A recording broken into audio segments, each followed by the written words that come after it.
anything today. And there we already, before we even came to work, saw lion and elephant and lots of impala. This magnificent bull out here on quarantine collecting marula fruits. I'm hoping he's going to come to this marula tree next to us and feed maybe here for some time and find some of these marula fruits. So we're just going to wait patiently. I can see in the distance, I can see some wildebeest and zebra. Maybe Scott will make his way over to them and he can start up there. Scott's with Vim on camera this morning, and Alex back in final control. And this big boy, magnificent Ellie, reminds me of a friend I used to have up in Tanzania by the name of Joseph, an elephant that lived in camp with us. He would be a young Joseph, very relaxed bull, and slowly but surely feeling for marula fruits amongst the grasses and herbs and forbs. And I'm hoping that, as I say, hoping that he'll move along this way. Do send in some questions or comments, questions at wildearth.tv, or you can send a tweet, #SafariLive, and I'll hope to answer anything that you may wish, if I can. Always like to find those questions I can't answer, because it sends me to find the answers sometimes.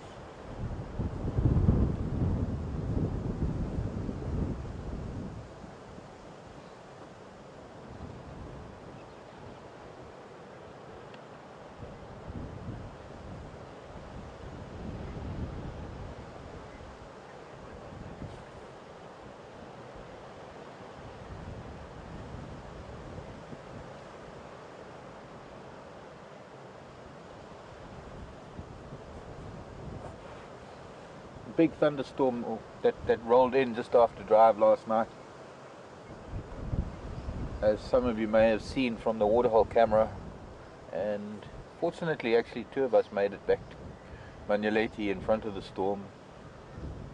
Scott and Brian and Vim got caught in it, had to weather it out at the gate and then came in late.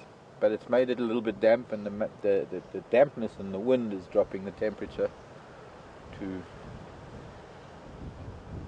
a rather chilly morning.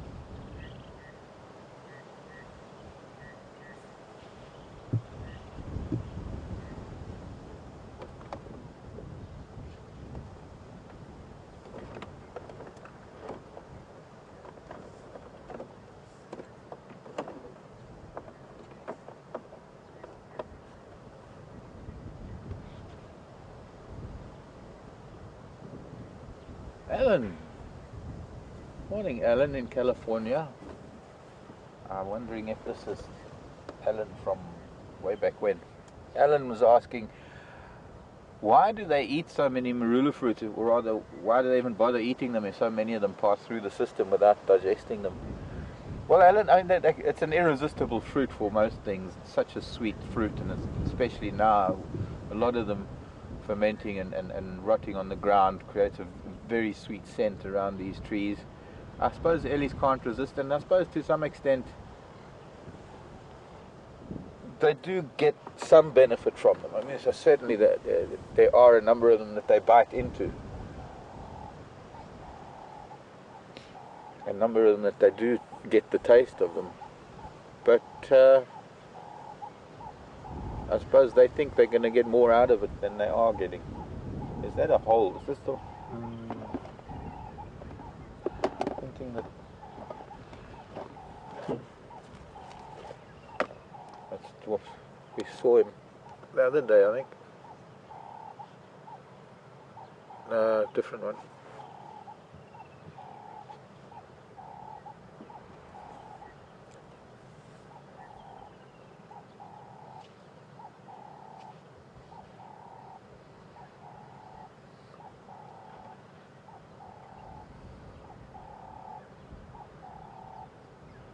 Old injury on his rump, possibly a tusk mark, being jabbed in the butt by another early. It's one of the ways that they tend to discipline each other, or to drive a point home, if you'll excuse the pun.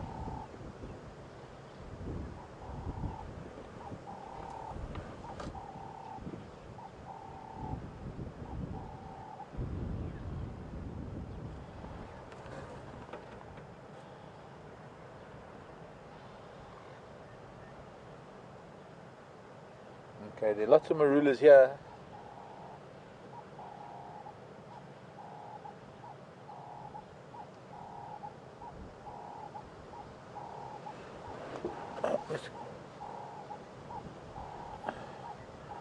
I'm trying to anticipate which direction he's going to go, so we can have him up, sort of approach us.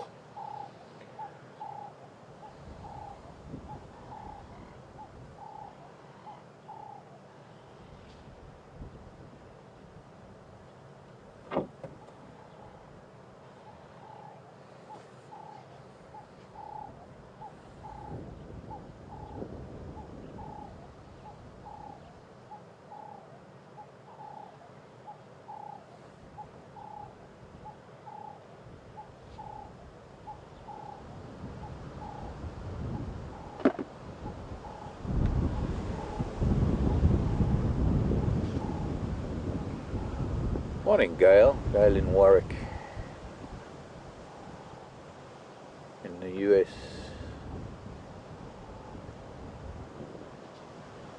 Well, Gail wants to know how this wind is going to affect the animals, how much it will disturb the animals.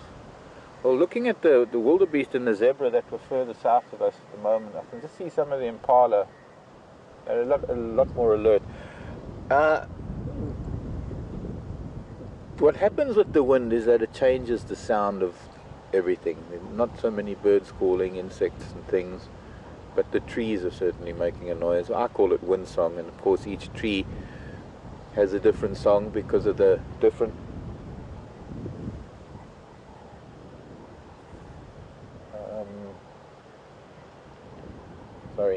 the surface of the leaves make a different wind song in all the different trees, and so there's a lot of noise that tends to make animals a lot more nervous.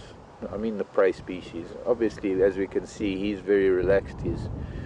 He's not even concerned at all. When we arrived this morning, we drove past him and he barely batted an eye, since he's so busy feeding on marula fruits. And he's visiting tree after tree. Here we go, he's finished with that tree. He's going to come to this tree now.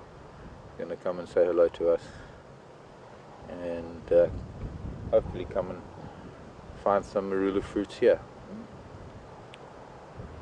Another interesting thing that we're going to see, one of the reasons why I stopped here, is because there's a big branch of this marula tree that we'll see shortly that has been brought down probably by a herd of elephant earlier in the season, for them to feed on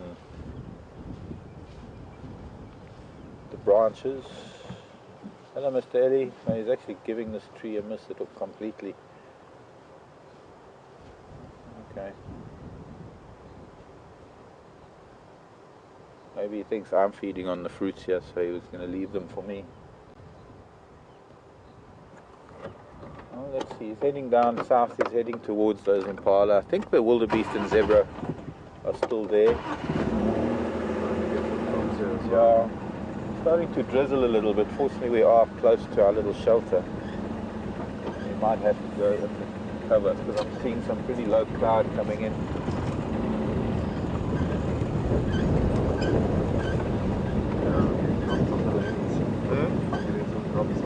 Yeah.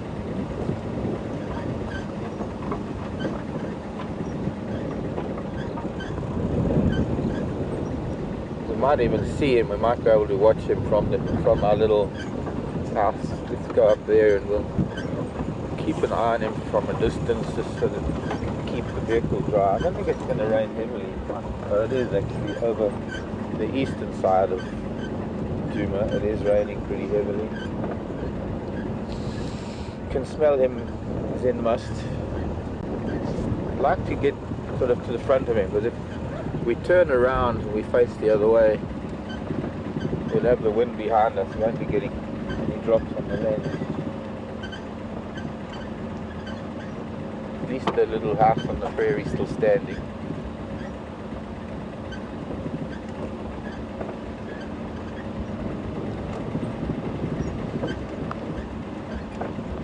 After this, oh, here it is. Alright, we're lucky we're right here. So, no, the negative, I'm trying to go again.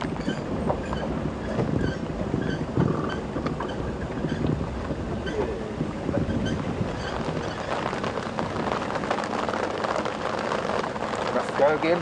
I've got too much noise from the rain.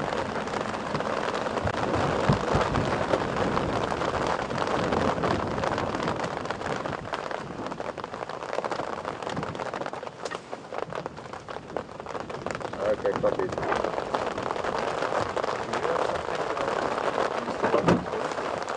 Just stand by, I need to fix a few things. Please give me 2 minutes.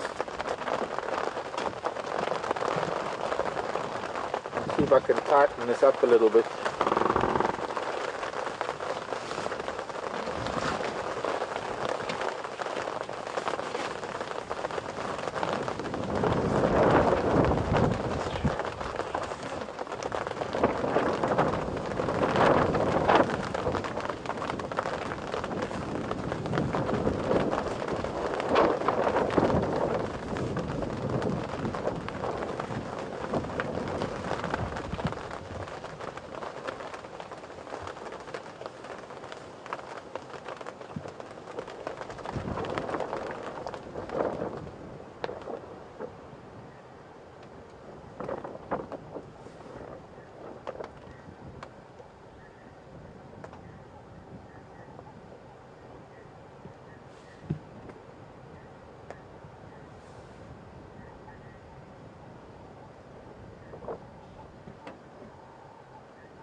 Well, that's very convenient that we've got him to look at. I can also see some wildebeest in the distance. Ooh, it's suddenly really chilly. Well, for me it is at any rate. I might have to put a jacket on.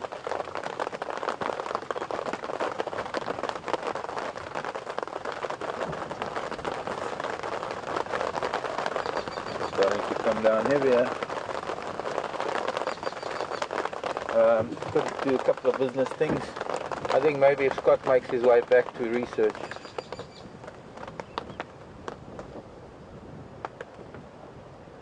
Although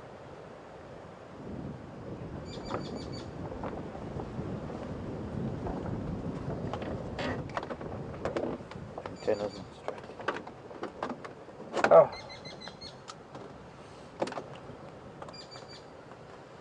So, back again. I don't know what this is going to do. It looks like it's going to be coming in for a while. So I'm glad we've got a little early for some of our morning. We might lose him as he heads south, and then with a bit of luck we might be able to catch up with him again if the rain stops. If it doesn't stop, we'll chat to you for a while, and then we're going to have to go and take all the equipment off and call it a day. I just hope that it does lift and it stops in a while. I think we're good.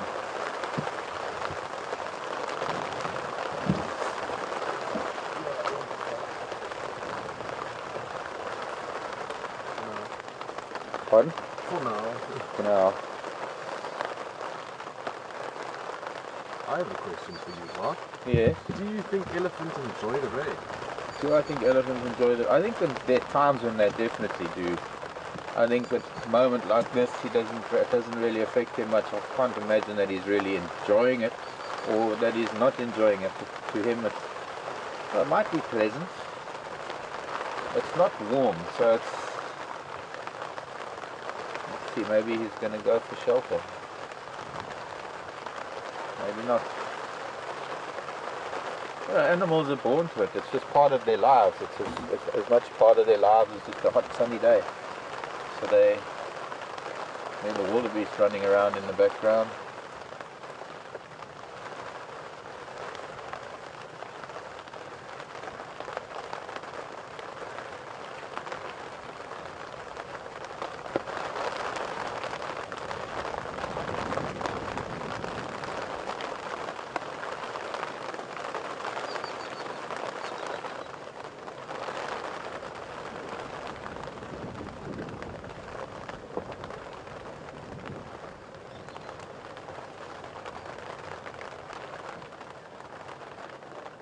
longer chasing the warbirds, but it's gone back of us.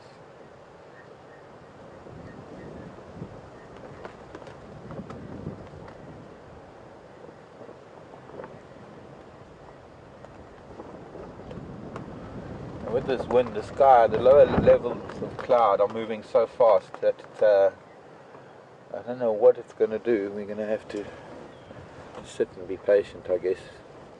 Kind of held up for now, but it might. Looking across the Milwaukee, it's still raining there.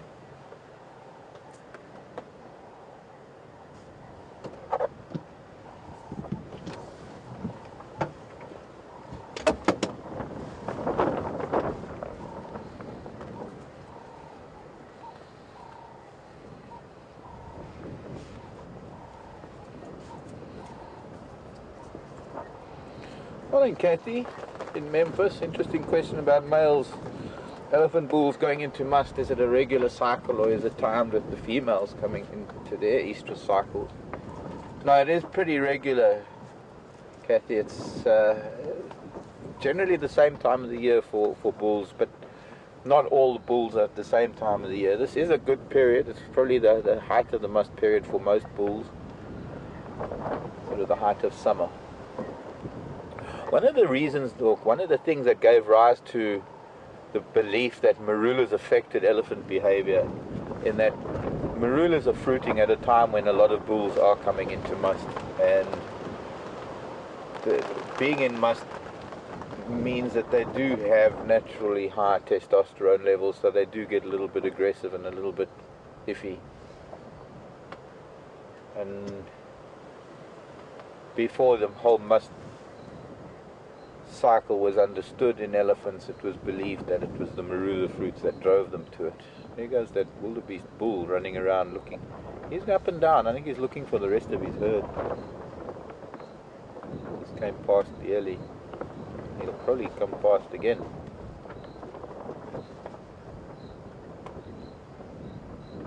He's back to feeding on fruits now on a marula tree down at the bottom end of quarantine.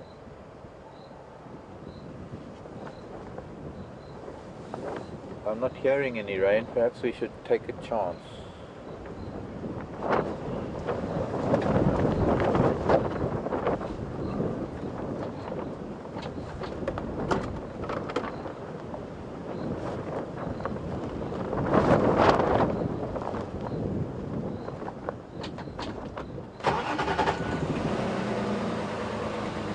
We can always race back here if we need to.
Still drizzling.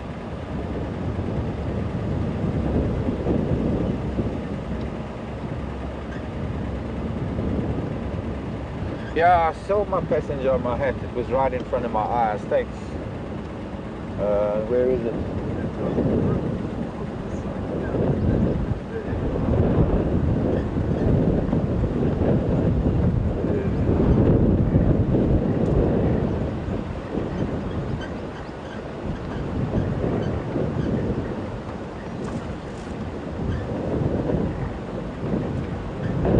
Very interesting insect. That'll probably gross some people out. It's a species of wood roach. No, roach. Juvenile cockroach that lives in wood. Very interesting little creature. Where'd he go? On the steering wheel. I'll find it some wood.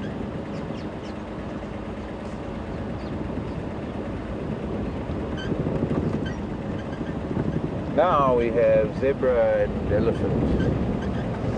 That wildebeest is there. He comes. Oh, that's Brian's mom. Something's been here that has. She's looking for a baby, maybe. Her that's running up and down.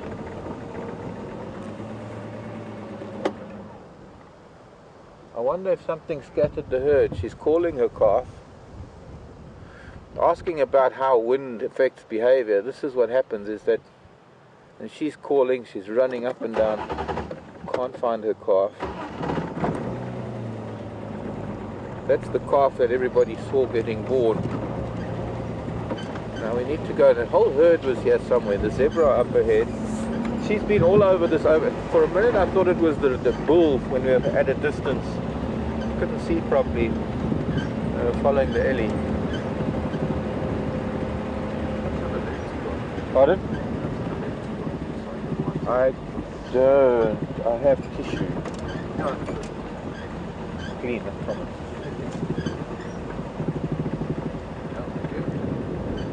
Hold on to it. Morning zebra. We've actually got two groups of zebra, a couple of more wildebeest and an elephant. A lovely scene. At least we get our back to the wind and no more drops on the lens. So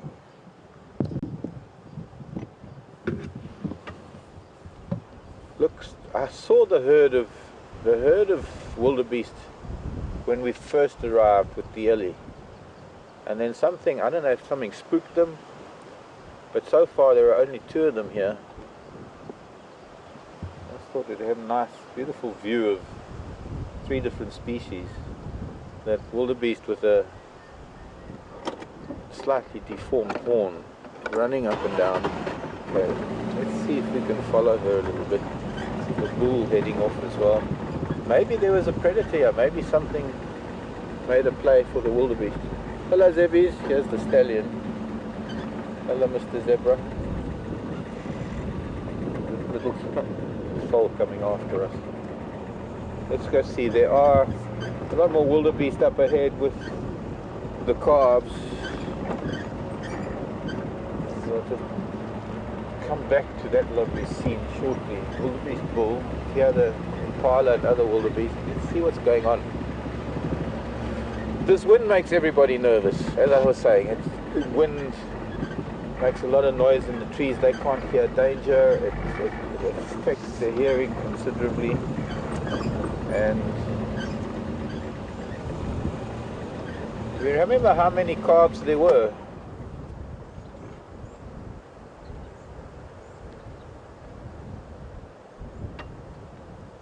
I'm not seeing her now.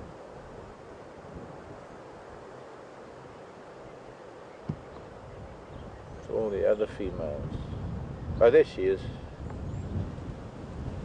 She's rubbing against all the other cows.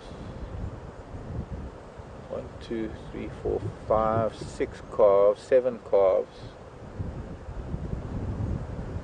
She's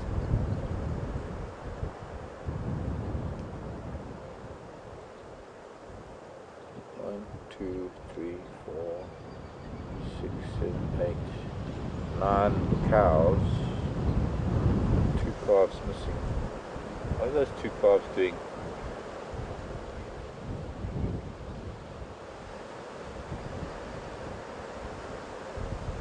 They were playing. Little nursery group, slightly different ages, born at slightly different times, because only one male to impregnate all the females means that it's done over a period of days. Go ahead.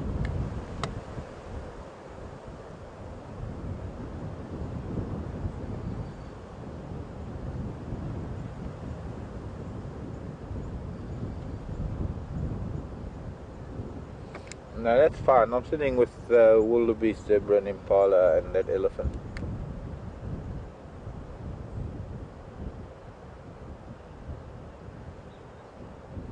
Okay, copy. Good luck. Find that ingwe.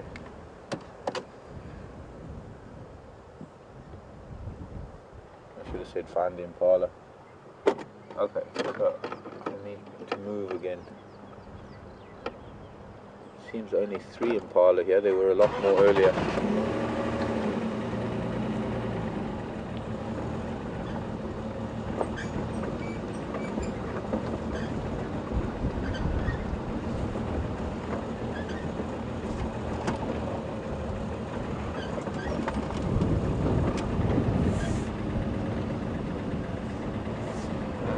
I wonder if she lost her calf. I wonder if something might not have happened last night. It's looking like that is the case based on the way she's behaving.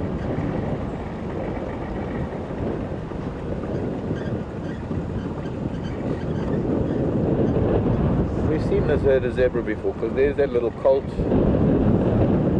I'm sure we'll see that mare that has the spots on her saddle. Mind the tap.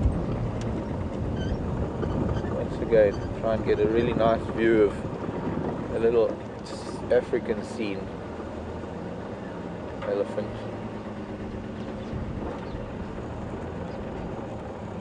Background. Zebra, and maybe the wildebeest and impala will come through. Our own little savannah here at Djuma Game Reserve, and a really beautiful scene. As windy as it is, it's a time for these, especially these grazers, the wildebeest, the zebra and the impala.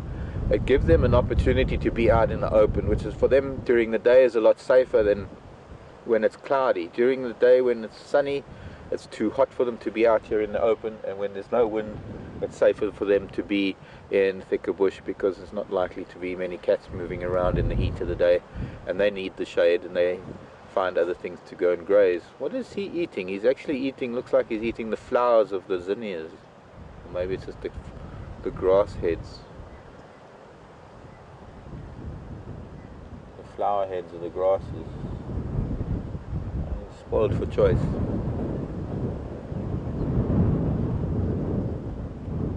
Now for them to be in the thicker bush would be a little bit dangerous for them, because they can't hear danger approaching. They are vulnerable, a lot more vulnerable, because higher likelihood of cats moving around this time of day with this wind and this cold temperature. So better be out in the open where you can see things approaching.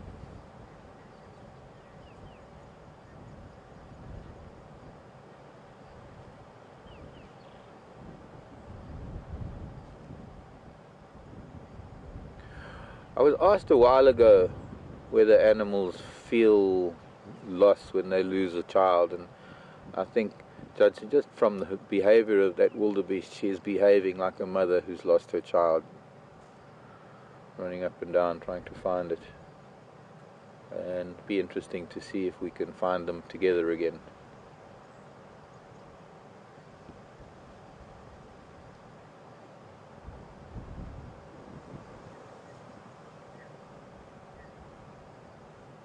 I don't know if that's her behind the wildebeest or whether it's the bull.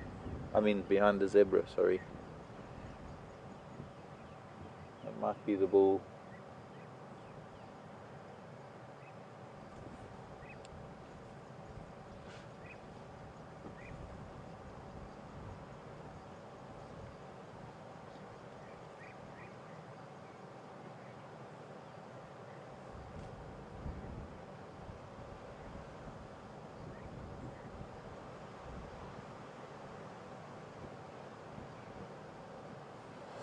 I also want to thank a lot of people, everybody who's written in about, just for your concern for Jason and I. And thanks for being so concerned, and thanks for all the words of encouragement and comfort. Much appreciated.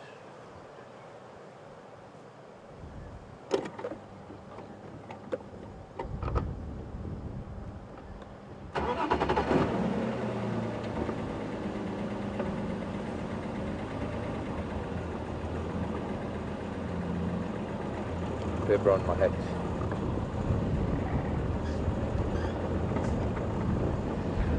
Now, since Scott is driving around trying to find other things, I think what we'll do is we're going to just sit with. We've got some wonderful activity happening here, and we don't often get a chance to spend time, as much time as we would like, with the likes of zebra and wildebeest and elephant. Well, elephant maybe not. Let's see if we can stay with them for a while.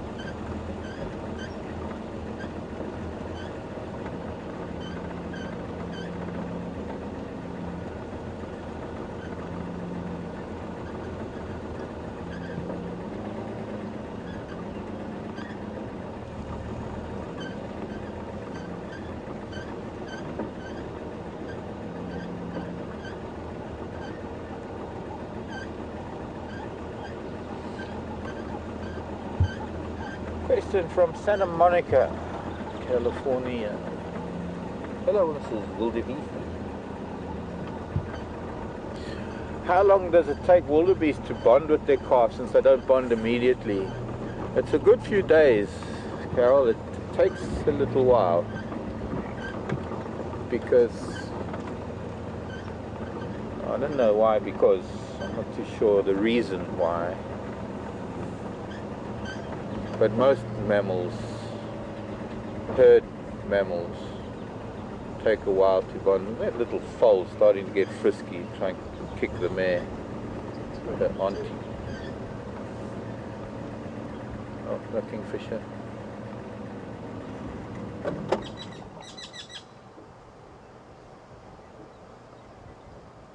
So yeah, did we have a better view of him scratching? A zebra with an itch, which I'd love to scratch.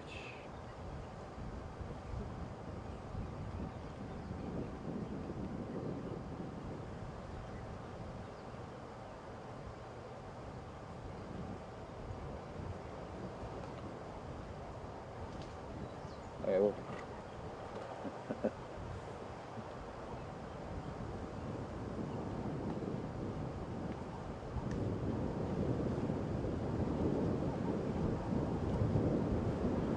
There's some interesting interaction going on with this wildebeest who appears to have lost.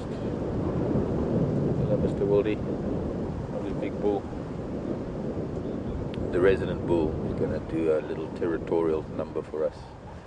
What about pushing your head in the sand as well for me? Yeah, something like that. There's a good boy.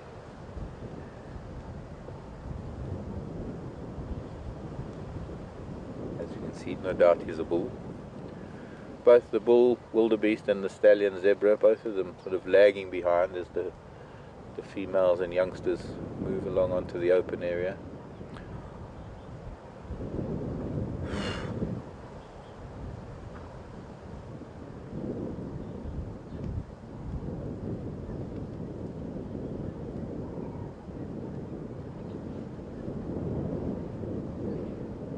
Like he looked at me and got the cold shivers. He was outmatched. The Ellie's not going anywhere at the moment. He's feeding on. Oh wait, we're gonna have a scratch. Scratch the horns? No, I think not. What is interesting is how this female wildebeest, how this cow is, whether it's anthropomorphic to say she's being comforted by the other cows. The calves are giving her a bit of a wide berth, but it looks like the other cows are actually moving. Oh, they're moving up to her and actually rubbing against her, and she's rubbing against them.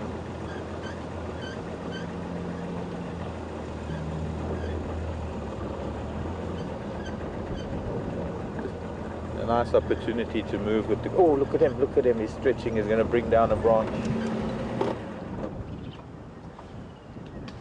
Oh. Not quite. Go forward a bit.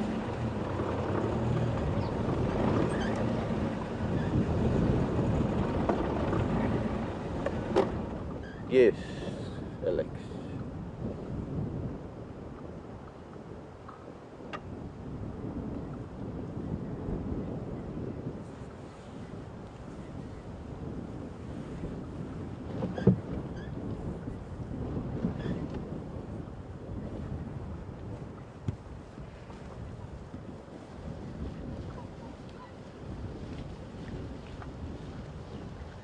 A little bit of an argument going on with these girls.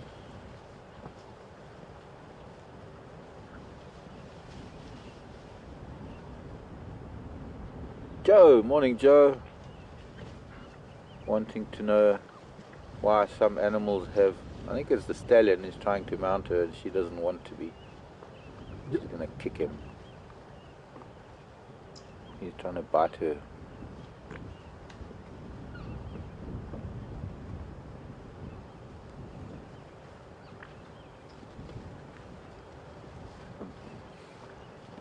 That's how sometimes zebras lose tails.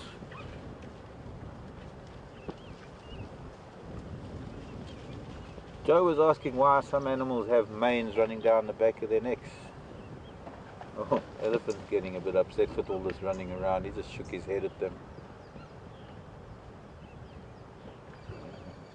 Going back to finding marula fruits. They're going to spook the wildebeest. As only wildebeest can be spooked.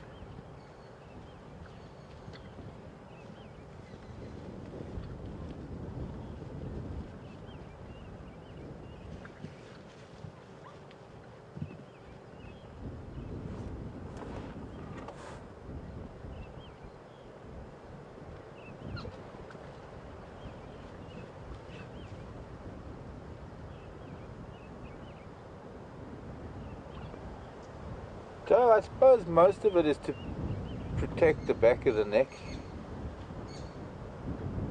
I've never really thought about it.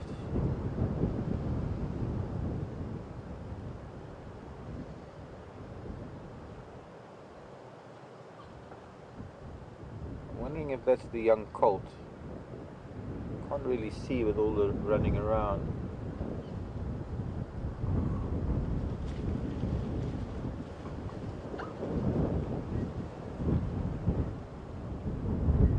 There's another mare coming to intervene.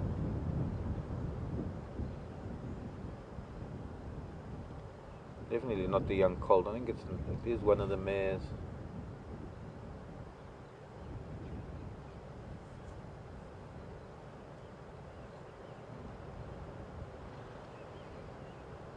Look at that, just a dazzle of zebra.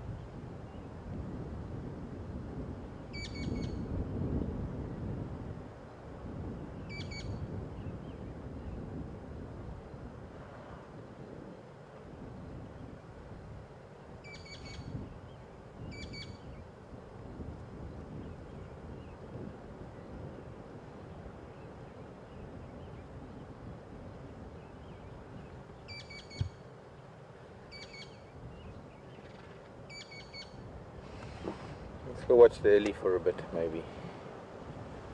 Although it's starting to drizzle again.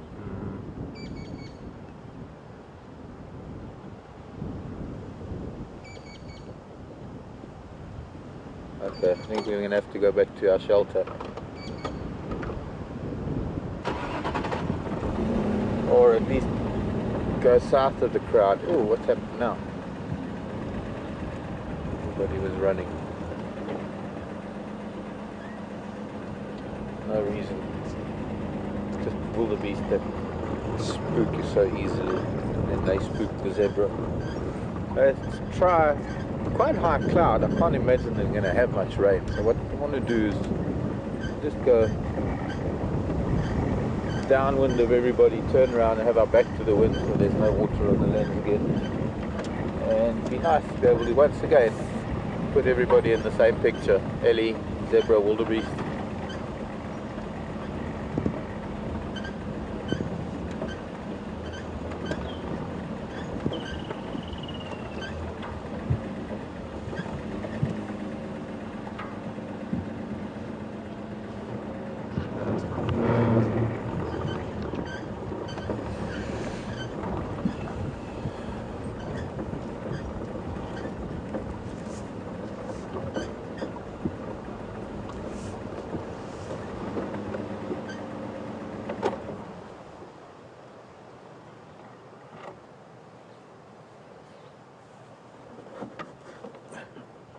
think I need a photo of him. I'm fairly sure I know him.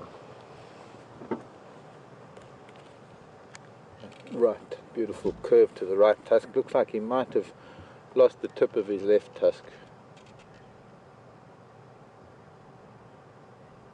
which is usually a result of using the one tusk as a tool to break branches, and it eventually wearing. Watch, he's going to get a little upset with them now.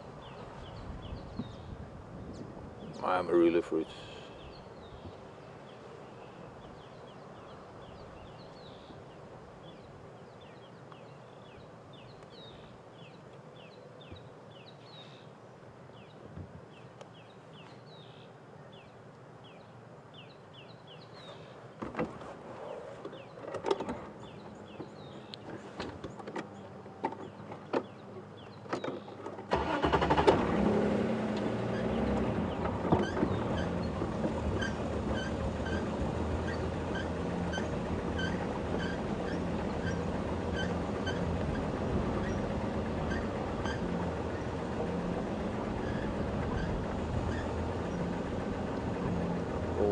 Hello Sarah in California.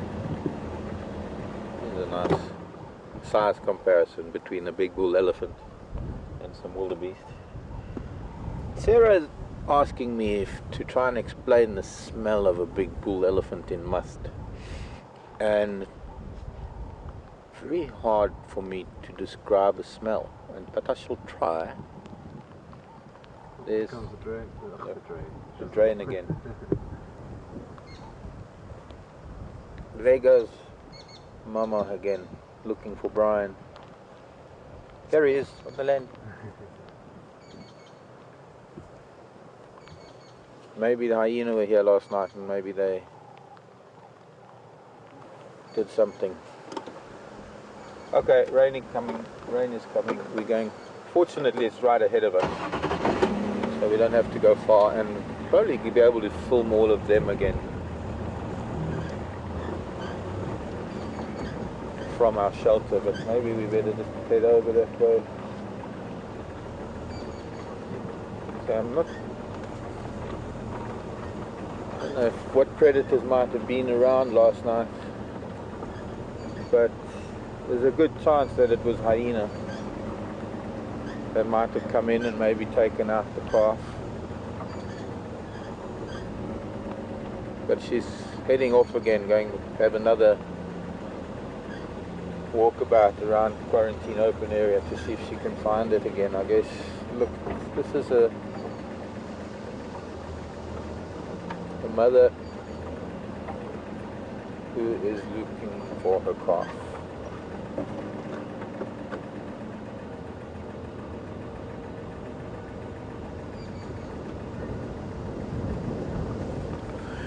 If within the first few days of birth the wildebeest and mother are separated, the wildebeest calf will follow anything that moves.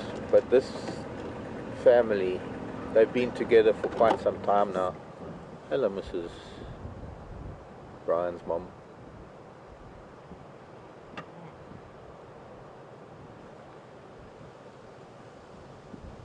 She doesn't want to vocalize too loud because she doesn't want to draw attention to the herd. And it's unfortunately not the same for a calf. A calf that is lost will make a lot of noise, and that will attract a predator very easily, very quickly. And torn between going to look for the calf and going back to the herd and keeping up with the herd. She seems to be concentrating on the western edge of... She's just calling again.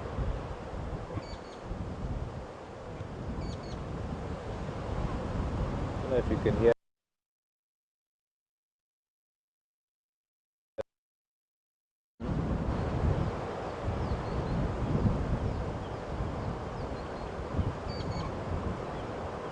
I wonder if we ought to take a drive, maybe if it's not drizzling, take a drive on the western end of quarantine, maybe we'll find something. She seems to be looking on to the west, and that's where she was running and then coming back. Actually, it's not raining now. maybe they're not going anywhere, this whole family. So let's take a drive around and see. We'll go on to Zoe's and then come back along the western edge of quarantine and have a look to see if maybe we'll find something.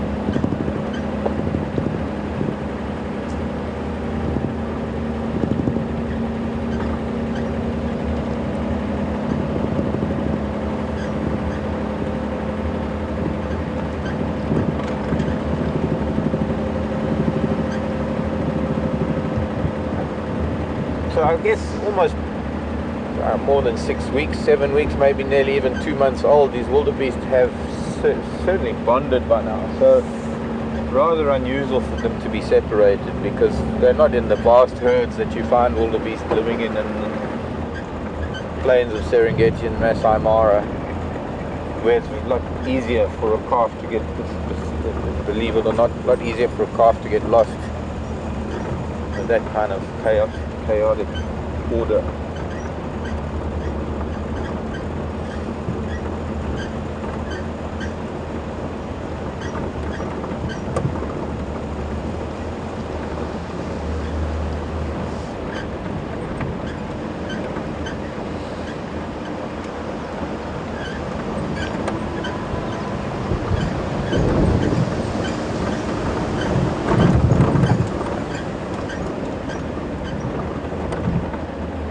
Rick and Susie, aloha. Rick and Susie are in Hawaii.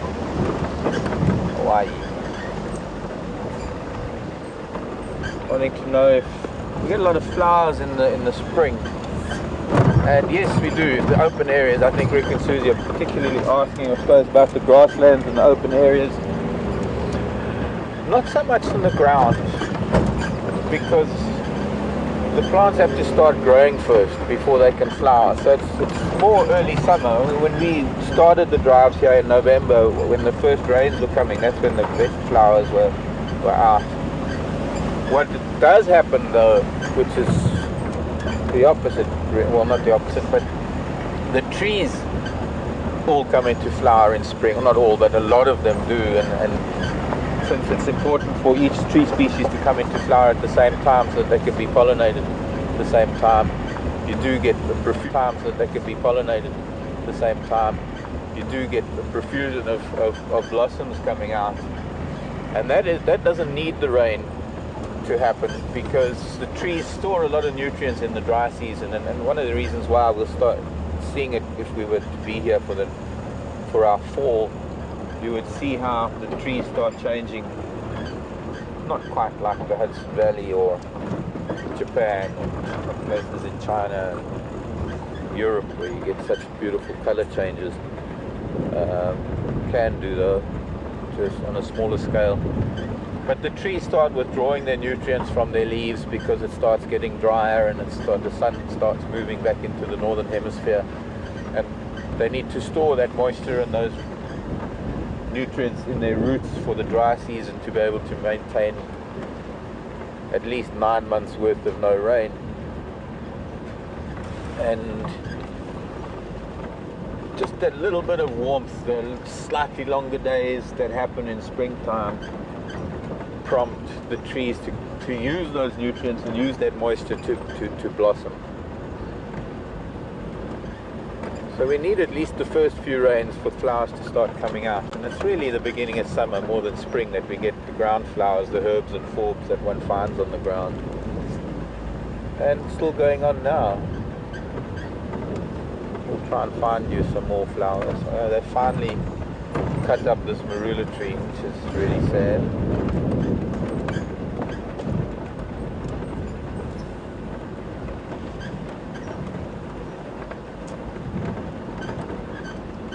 We were watching them, Haley's feed on that marula, whole big family.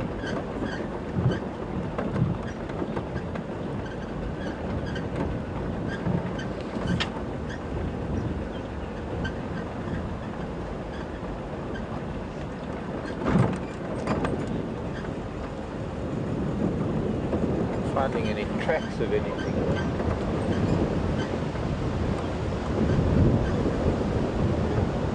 really nasty cold wind coming in.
Cammy, what a wonderful question actually. It's something I haven't thought of telling you about, but a really great question from Cammy. Do older female elephants go into menopause like humans do? And strangely enough, yes. They're one of the only other mammals that do so. As far as I know, whales and the dolphins might do too. And one of the reasons for that, Tammy, is that elephant society requires so much knowledge that needs to be passed on through generations, but also being a matriarchal society, the type of society that it is, the care and nurturing of young is very, very important because it takes so long for youngsters to age. And so it's very important that older elephants can play a big role in the learning, or rather the teaching of calves and younger females, but also to be able to assist in the upbringing of the children. And so it is something that happens in elephants. Thanks for the question, Tammy.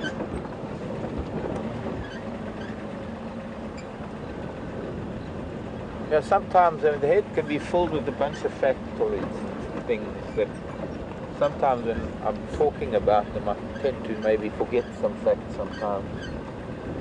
If this wildebeest was taken by something, I can't see any sign of it here.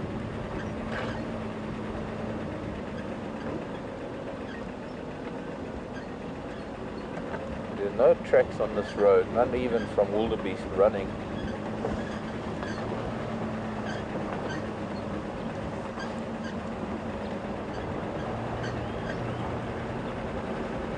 Sky's lifting. I reckon we're out of danger of rain now. I hope so.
Interesting. Bateleur goes through out of a marula tree over here. Wildebeest tracks are coming from here. So they must have come through from, I suppose, Arathusa airstrip, because these wildebeest have been on Arathusa airstrip. The tracks are coming through the bush. And the reason why I'm interested is because Bateleur sitting in this marula tree could be here because really not great weather to be flying around, but it could also be here because there's a kill here somewhere.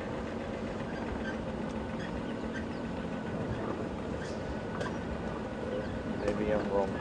Maybe it was just sitting here because of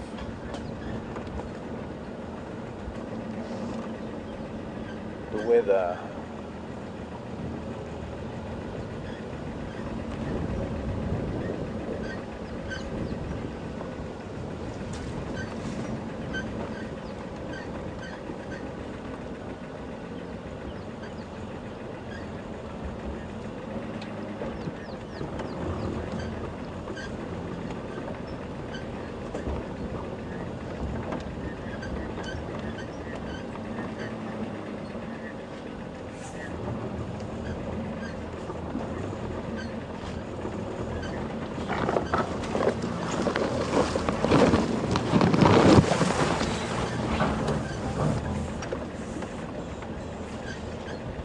Copy that.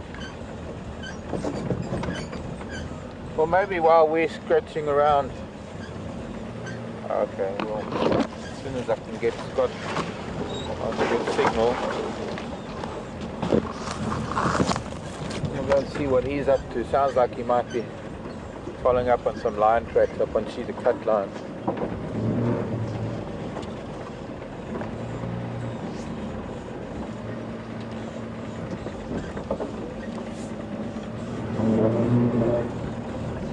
I was just taking a chance coming out this way, trying to see if maybe there was some sign of something. See, also, wildebeest moving from one open area to another have to move through this kind of vegetation, this kind of bush, and well, this is when they're the most vulnerable.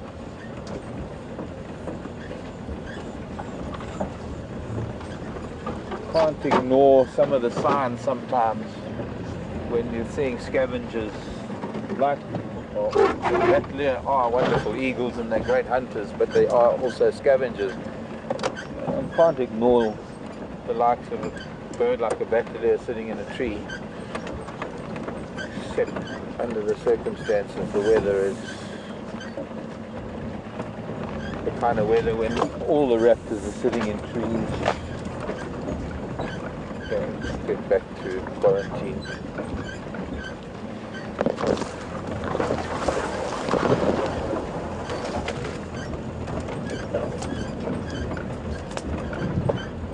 So it could have possibly been anywhere between Arathusa airstrip and here. Here she is. She's following us.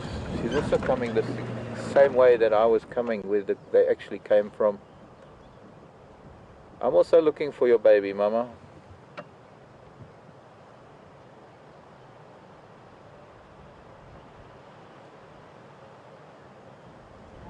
Oh.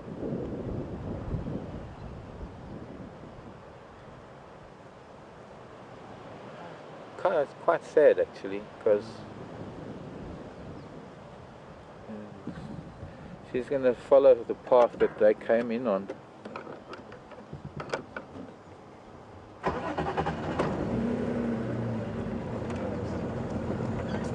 I'm looking, trust me.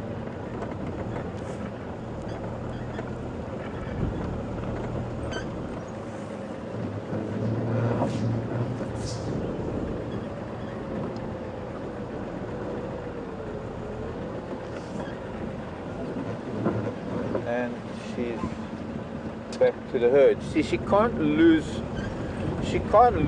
track of the herd. So she's torn between her commitment to the herd and her maternal instinct to try and find her calf. And I think since that has just happened, I think she's going to try a little bit further down here to see if we can get in here somehow.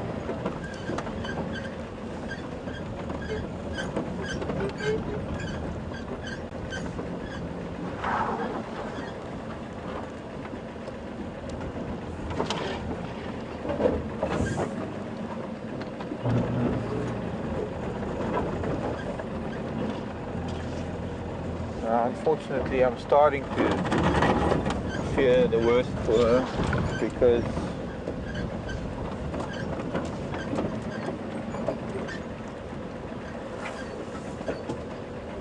the weather has just been ideal for hunting, and a calf the likes of a mbula or even maybe one of the other leopards could maybe take a calf like that.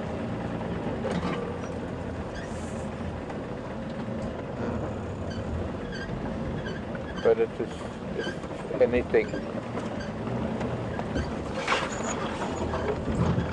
anything, maybe a lion. Who's that? That is a, come here, eagle.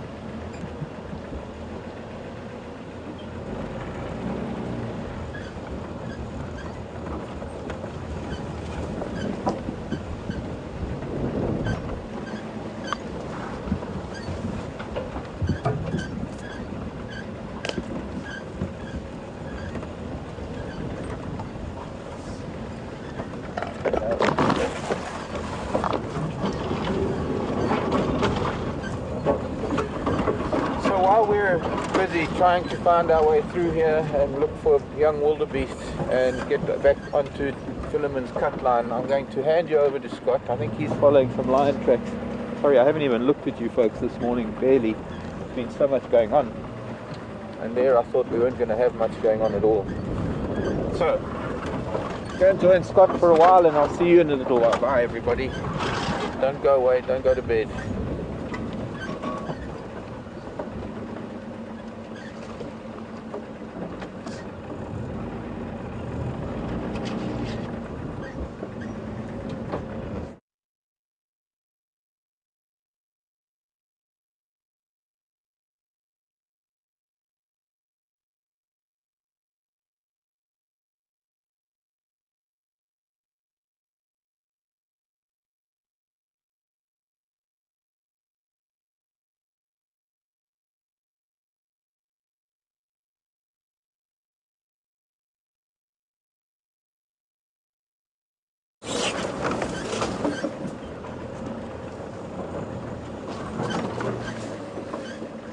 We seem to be having a little trouble with the Scott's signal.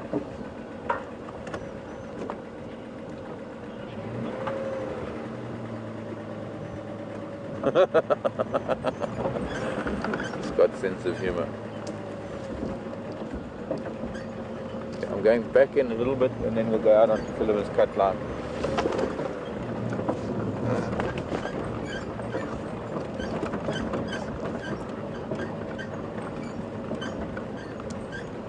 The drainage line, we sort of parallel with the drainage line, so it's also possible something happened in the drainage line that we're not likely to see. We might never know what happened to this child.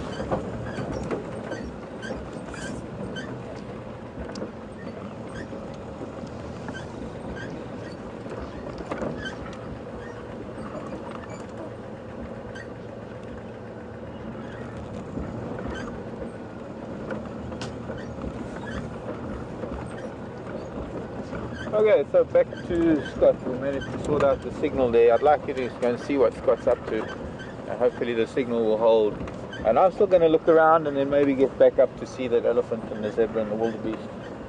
And it would really be nice to see that calf running out into the open and reuniting with Mom. So stick around, we'll see you in a little while.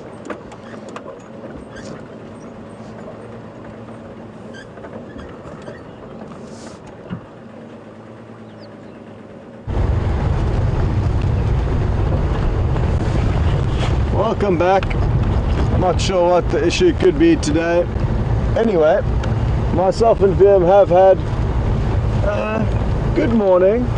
It's just got better because Vim just spotted a vulture.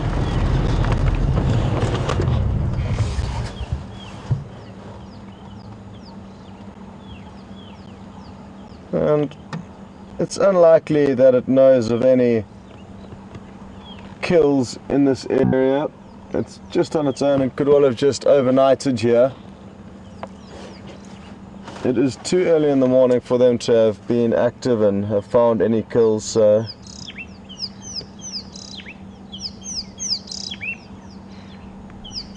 I don't think there is any sign of death nearby, which is often associated with vultures.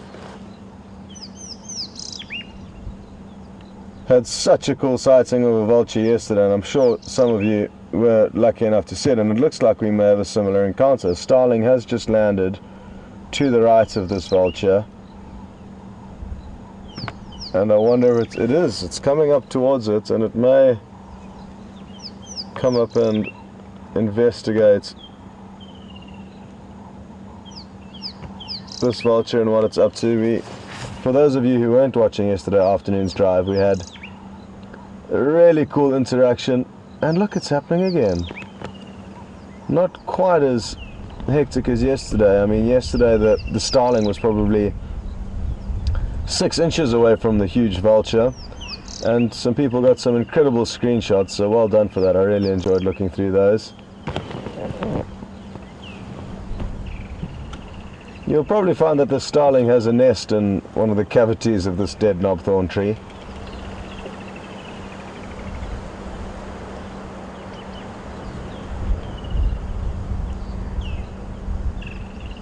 So one can understand why it is keeping a close eye on this large vulture that it may think is planning on causing trouble here.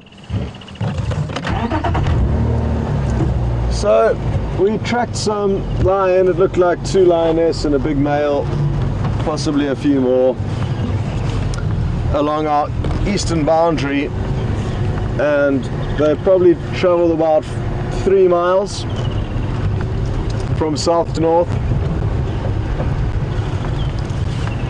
Ooh.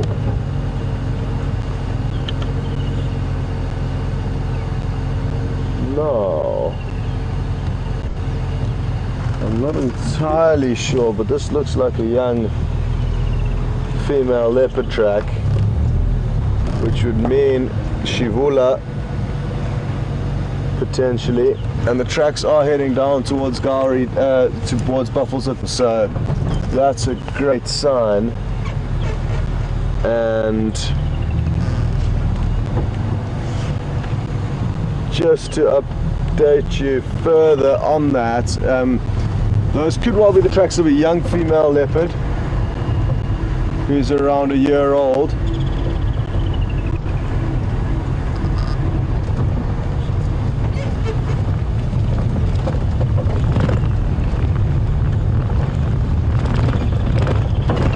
And we saw her here for the first time. Sorry, I was just listening to the radio there. We saw her here first time just a few days ago. So her and her brother,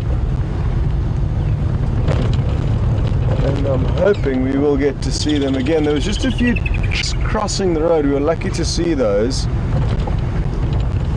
It's far easier when they follow the road for us. The other thing is, after the rain, we've had some of the road substrates become very hard. So not ideal tracking conditions, but like I say, she was heading down towards the dam, so I think our best bet is to do a big loop around this block, and if we don't find anything, then we potentially could go off on foot and search deeper into this block. It is very thick here, which is another obstacle that we face. Anyway, back to the lion tracks that we were following. Just to finish that off, we followed them from north to south to north along our eastern boundary, but sadly they crossed into a property where we can no longer go, so that's a pity. We did enjoy following tracks where we could see they chased buffalo, but they obviously didn't manage to bring one down, otherwise we'd be watching them feed on a buffalo now. The buffalo managed to escape.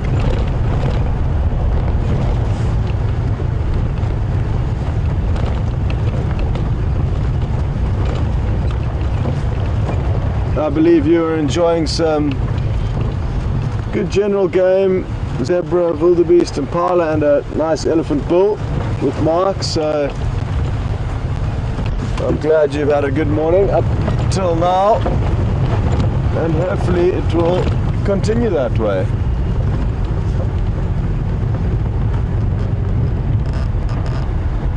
Well, there is a nest of a bird called the paradise flycatcher.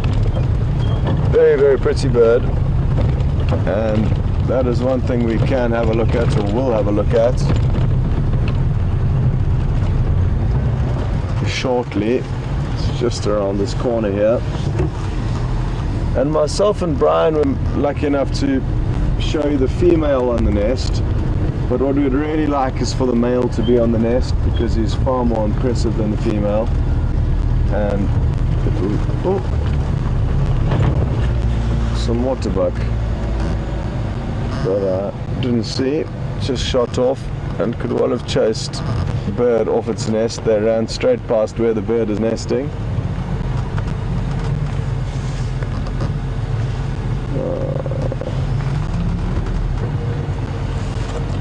Oh, I wonder if they did chase it off the nest.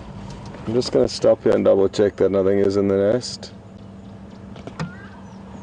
Not.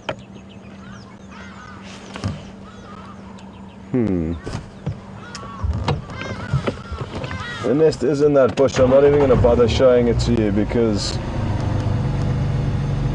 it's too small to even appreciate. Oh, actually, let's go and have a quick look at it. Seeing as though we are here.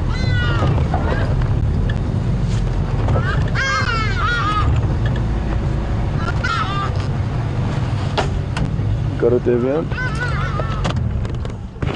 It's directly in front of us. So you may notice a little cup that's been weaved together with a few pieces of lichen and grass, and in that tiny cup is in all likelihood an egg still, or a couple of eggs of the paradise flycatcher, but sadly it's not home. So we shall continue, myself and Brian sat here for a whole afternoon waiting for it to come back, and it didn't. So this looks to be an African harrier hawk. It's just landed in this tree here, on the left. You can't see it, but just zoom in on the tree, I'll guide you. And we'll keep an eye on it because there were some smaller birds attacking it. And it's not an African harrier hawk. I can't see clearly what it is, but I'm fairly certain it's not an African harrier hawk. But it's a bird of prey that was getting attacked by some smaller birds and may continue to get attacked. So let's see if these starlings, that look like it is, don't manage to flush this bird of prey from its temporary hiding place. And while we wait for them to do that, I'm just scanning around the banks of this dam, making sure that there's no sign of these leopard anywhere. So it is a 1-year-old female who's, I'm guessing, whose track I saw, along with her 1-year-old brother, and they are still reliant on their mother. So we could potentially bump into 3 leopards, which would be quite wonderful. And that thought has just excited me, and darlings and small birds have moved away from that bird prey, so I think we can move on.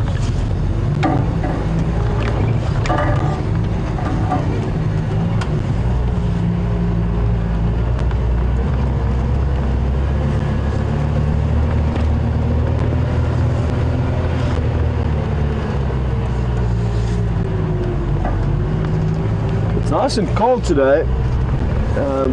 Probably the coldest, one of the coldest days it's been since I've been here. Viam, coldest for you? Definitely. Okay, good. So it's nice and cool, which I'm thoroughly enjoying for a change. And what cool weather means that if we are lucky enough to find some predators, hopefully they'll be active. And if I could choose any predators in specific to be able to see, this female leopard and her 2 cubs would probably be at the top of the list. So good prospects that we've seen a track. And I must just update one of the other vehicles that's out today on these because he will be there.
So confirm we're not live.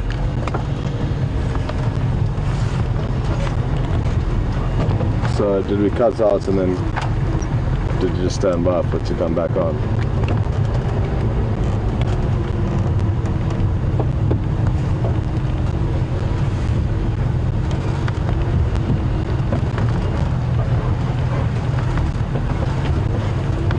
Copy, thanks.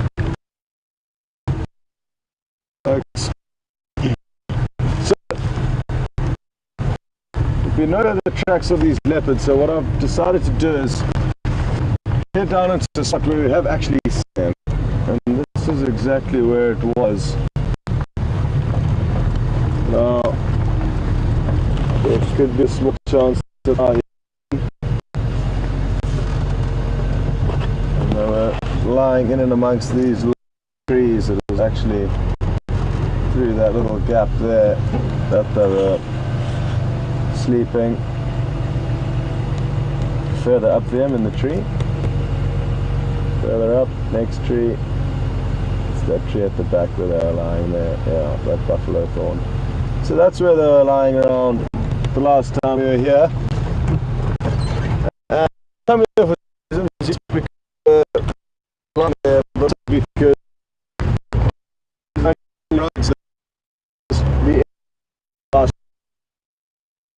so all we can do is check the perimeter roads of where the tracks were and hope that we come up with something in between. If not, then we need to start thinking about heading off on foot and searching through these blocks.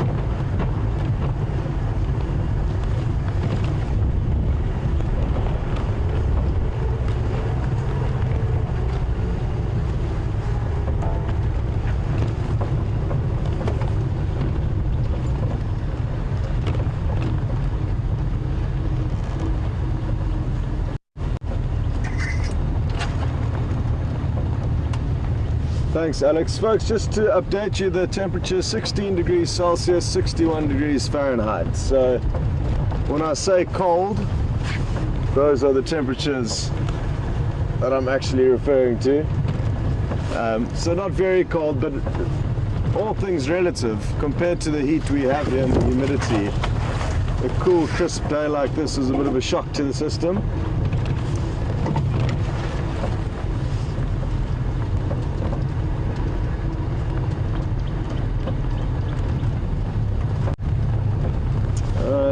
Okay.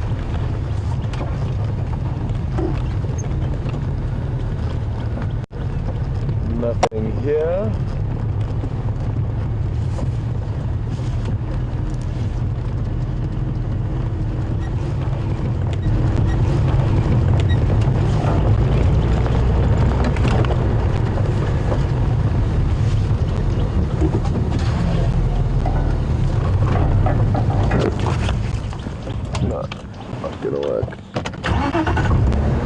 Close.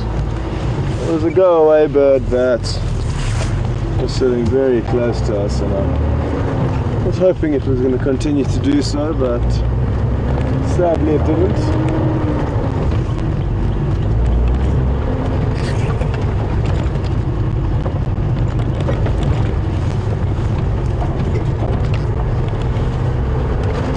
Now we're going to continue looping around this block. Maybe the tracks will pop out, all the animals. If not from where I saw the last tracks, I'll probably go for a short walk. And that is the beauty of having two vehicles, is that it does allow us to do a little bit of exploring if need be.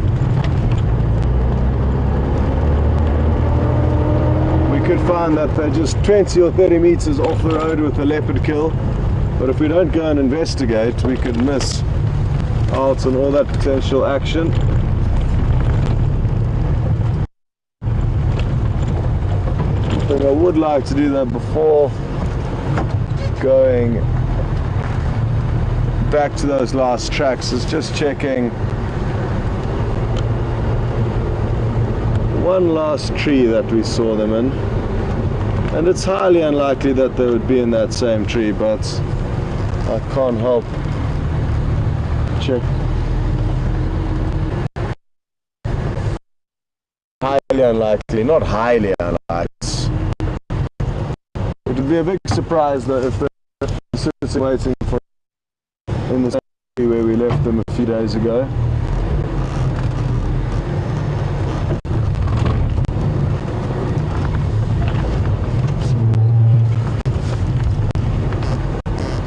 Although, here are their tracks right here.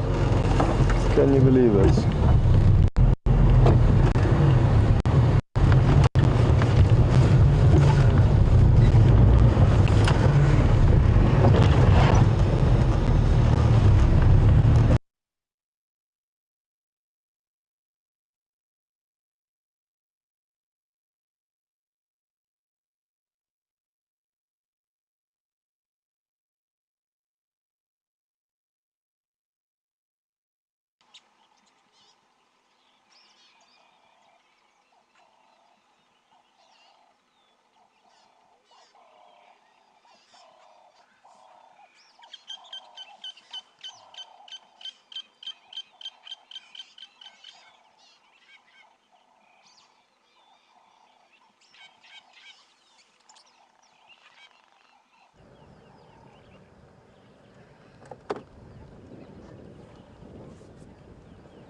I might have to hold this branch because I found a really special little frog, and if the wind would stop we'd be able to see it. Maybe I need to just hold the branch, but I don't really want to disturb it. This is a painted reed frog, one of the daintiest and really loveliest frogs that we get. Hyperoleus it's called.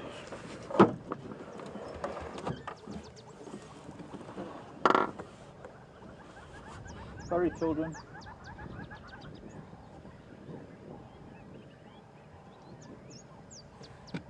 You're able to get some of that color now. Yellow and orange and silver. Yeah. Maybe I need to park you right next to it. Yeah, I'll try parking right next to it. Okay, let's try that, because this is a rare occasion to see a frog like this, but there's a flower down there that I want to see. There's a beautiful flower here, which could be a hypericum. Try and move. It's nice to have this herd of impala around us. No, not too concerned with me getting out, but maybe if I do this and I don't have to get out. We're right at the Juma waterhole at the Gowrie Dam. I don't know if anybody's able to see these impala.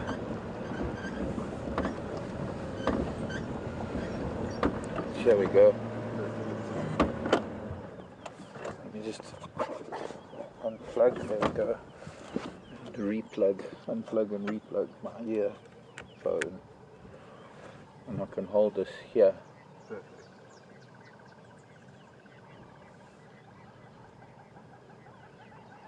Maybe need to, because the light,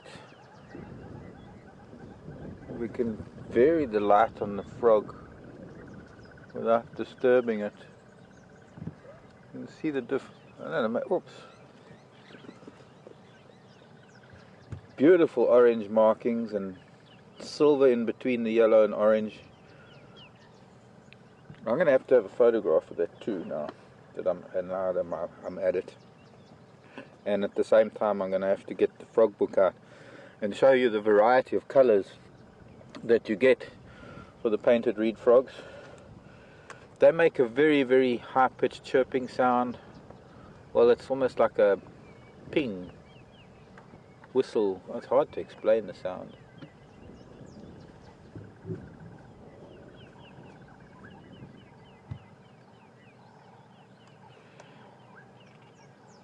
Okie dokie, I want to get a photo for now while there's no wind blowing.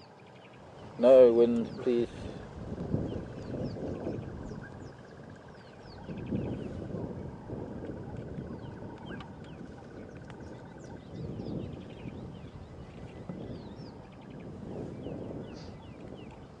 There we go.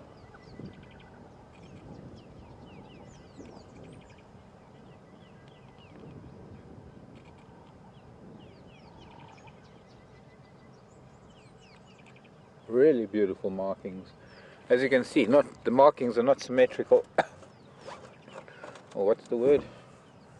Symmetrical. That'll do for a word.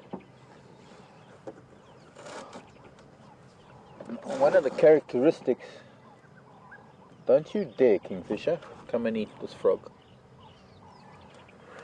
One of the characteristics of the reed frogs are the undersides of their legs and feet are red. Well, we're not going to see that here though.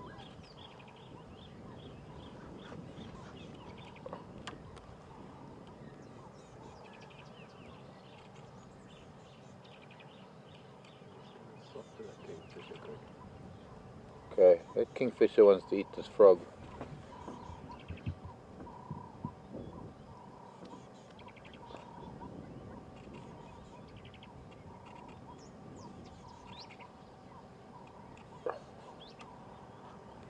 It's hard to... Did you see its face? Maybe I can...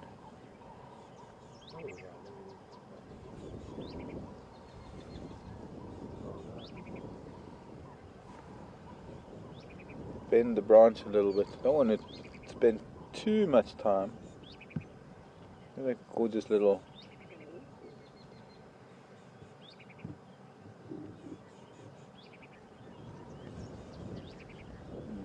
And impala moving in the background. You want to do a focus pull amongst the zinnias. Okay, let's leave frog. Oh, there's night. There's sunshine coming now. Now we're getting different light on it. A little bit of sun breaking through this cloud, which is promising because it might improve the day.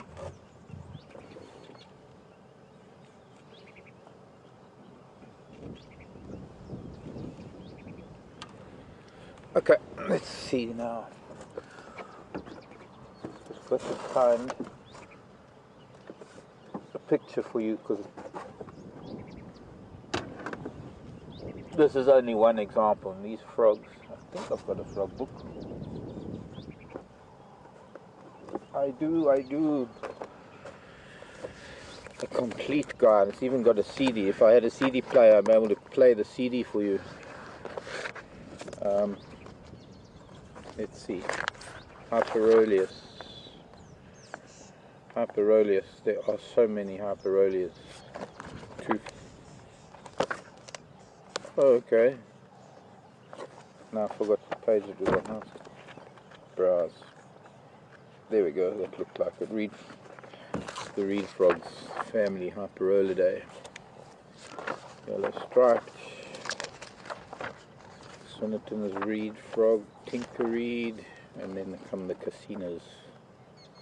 Let's go back to the start of the reed frogs. Sharp-nosed. Here we go. Now there's one of them. Typical pose when they're calling. Most frogs have big throat pouches that they call with, sometimes two that come out the side. Sharp-nosed. Argus. Cage's sharp-nosed reed frog. The arum lily frog which you get in the Cape. They're really gorgeous little frogs. Marginated reed frog. Painted reed frog. Now here, as you can see, there are so many different varieties of painted reed frog. They come in all sorts of color variations. This is very similar to that, but instead of the black between the yellow, this one has more sort of greyish silver amongst the yellow.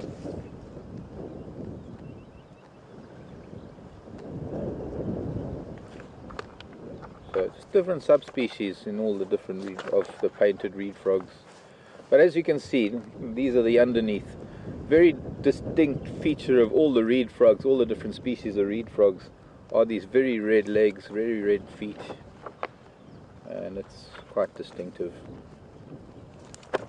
So, a frog we're not normally likely to see, because being a reed frog, they are normally amongst the reeds and grasses on the edge of pans and rivers, and to find a reed frog here is rather unusual, I have to say.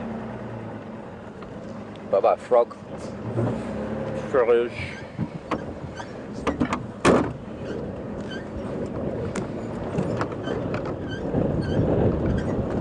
Lovely. That kind of made my day. It's the first reed frog I've seen this whole summer. Certainly heard them.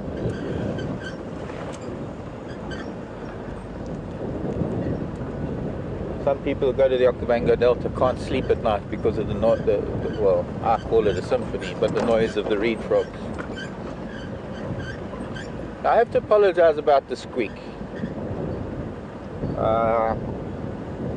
Going to try and do something about it. Now what happened was when Jigger was in hospital, I had the auto doctor make a modification at the back where the coil springs are, and well, they did a little bit of an Audie Murphy job and welded a couple of plates in the leaf spring to stop the leaf spring from jumping out of its socket, almost like a hip joint. I asked them if they could do something, and they made something so permanent that I can't adjust it without an angle grinder to cut away the welding. And spraying it with Q20 wasn't really much of an option, but I'm going to try and do it later today and see what I can do about it, because it must be quite disconcerting for all of you. It's certainly quite frustrating for us. Here's the Wahlbergs. This is the pale, half pale Wahlberg sitting above us. The nest, maybe if we go forward we'll turn around and face backwards. The nest is further up, and I'm wondering why he's always sitting outside the nest. Maybe the female's on the nest, but they should have been nesting already when they come back from the north.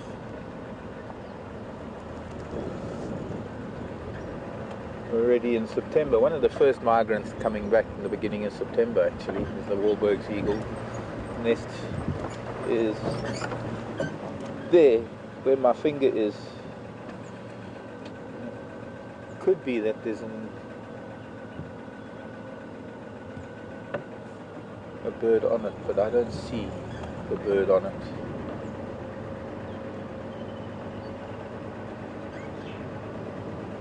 I want to go back up to the open area quarantine. As soon as we just have a quick look at this Wahlberg, a little bit hidden, not exactly sitting out in the open.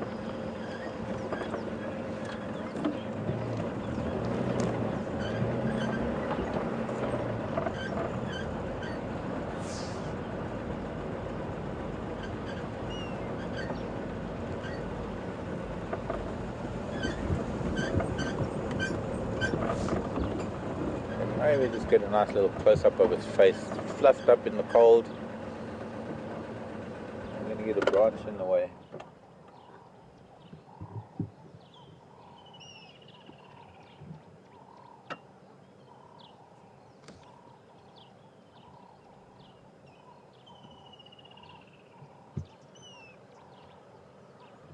Really puffed up. Increasing the amount of air between the feathers helps with insulation, much the same way as animals raise their hair and their bodies, the same as we do, although we don't know, it's our bodies do. We get goosebumps and it raises the hair on our arms and legs, supposedly to produce an insulating layer of air.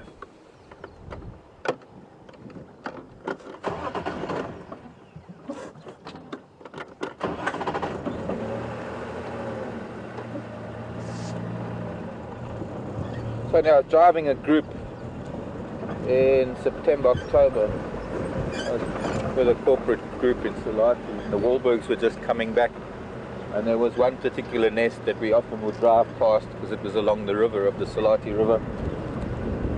And I'd look up and I'd say, oh, there's the Wahlbergs. And as soon as I would say that, they would all, almost in unison, all of them would go, Mark. And I'd say, yes. And they'd say, Mark Wahlberg. But somehow I just never got it that they were doing the same thing to me every time. Maybe it was Mark Wahlberg's ancestor that named the Wahlberg's eagle.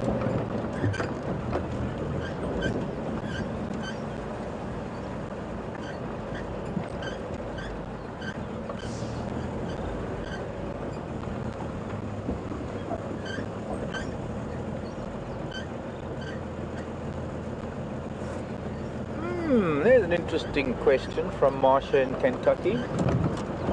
Something that requires a little bit of contemplation, a little bit of thought. The smallest and largest frog, the largest is easy, Marsha, the largest is the giant African bullfrog. They're huge. They eat snakes for breakfast.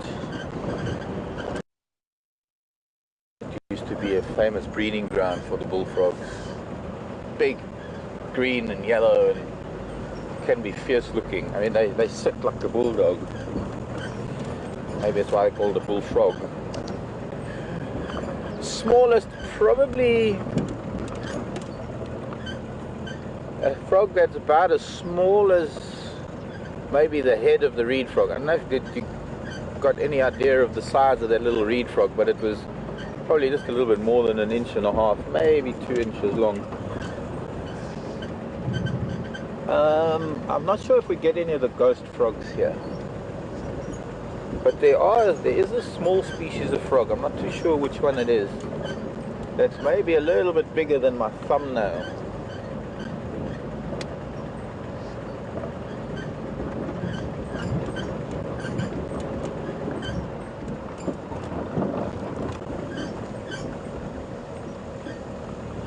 Zebra came running down here. Don't know whether it was recently or during the night. We'll soon find out. The wildebeest is still here. Wildy beasties, they're still... these zebras still here. So somewhere along the line, they trotted down this road during the night. Or rather ran, by the looks of things, because of the depth that their hooves hit the sand.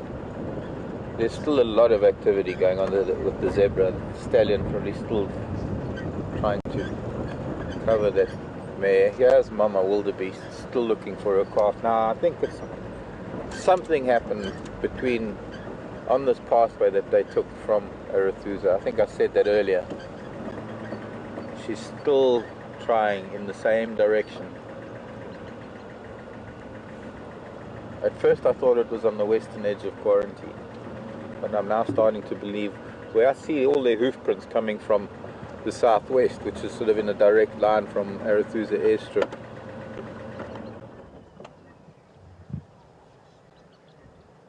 Still calling.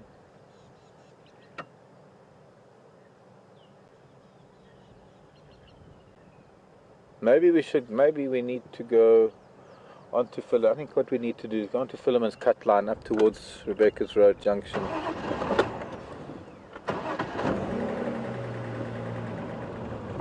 And we'll try and find where the quarantine.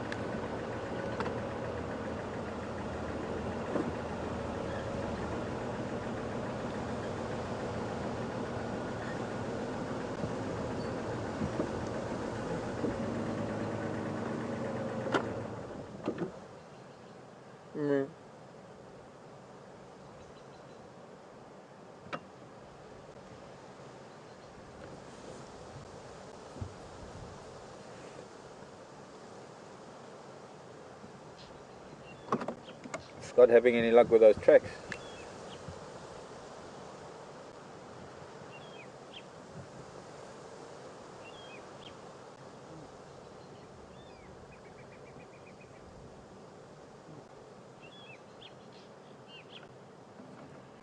Okay, copied. Breaking up there, but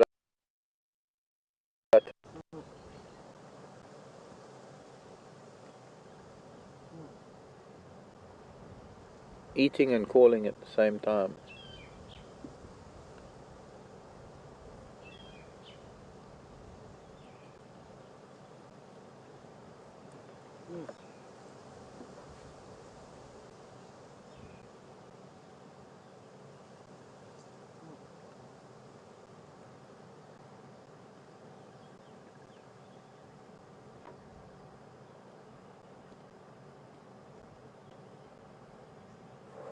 Let's just have a look, see where that Ellie went to, and then we're going to go on to Philemon's cut line and maybe find something, maybe find some more tracks of theirs where they came in from Arethusa, and maybe just follow up a little bit on that. Might find something on that, or find some other tracks that might indicate what could have happened to this calf. Where's the pachyderm? He couldn't have gone far if there's so many marulas to be feeding on, although it's possible that it's time to move on from feeding on marulas and start eating some vegetation that's going to help him move it all through his system.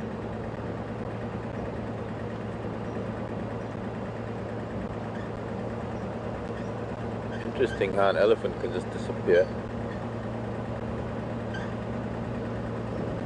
He vanished. He did a David Copperfield. Hello, little tortoise.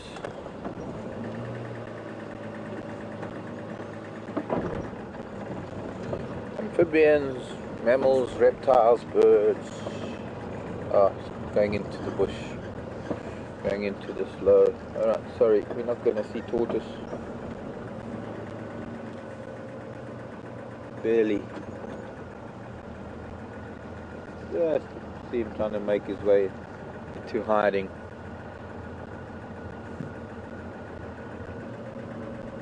Very clean and shiny hingeback tortoise. Thanks to all that low terminalia, cluster leaf. Okay. Ellie must have moved on. Well, he's probably moving on to eat some bark and branches and... Oh, that's not him there.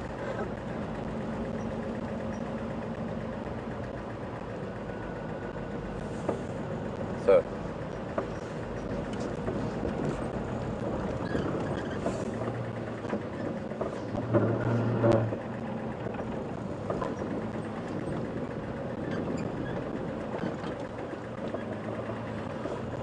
So we're going to carry on looking around for maybe the answer to Mrs. Wildebeest's problem, and let's see what Scott's got for you. We'll see where Scott's at the moment, and I'll see you shortly. I'll see you in a little while. Bye for now. Looks like more rain coming too.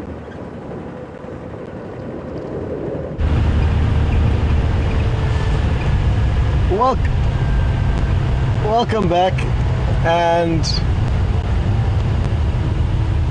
sadly the leopard tracks that we were following cut north just like the lion tracks did out of our property, but at least we did let the other vehicles in that area know that they do have the chance of finding that animal. And it's all about keeping tabs of animals, even though they may not necessarily benefit us directly. By keeping track of animals, if they possibly cross back onto our property, at least then we'll know. So it is good that we did manage to find tracks and alert the other vehicles, but sadly it hadn't provided anything useful for us. I'm very happy to hear that you got to see a painted reed frog, and I can't wait to see some footage of that. Stand by 1 second, folks. Go ahead.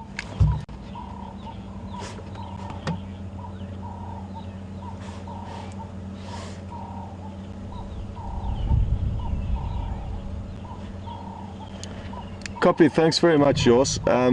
If possible, maybe this evening we'll come back up. I've already moved out the area.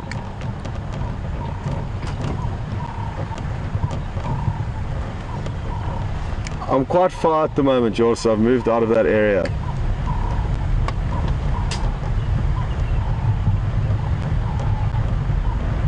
No problem, well done, and thank you. Okay, well, good news. Yours, another vehicle, a private landowner here, has managed to find the lion that we let him know about, so that's good news, and will keep us updated if they do come back onto our property. They are quite close. We have moved out of that area, so no point in going back there with the chance of them coming back. He'll keep an eye on them, and like I say, that information could be vital for us this afternoon if they do come back. So that's good. Good news. But we will continue on our escapades here. But like I said, very happy that you got to see a painted reed frog. They're beautiful, beautiful little animals.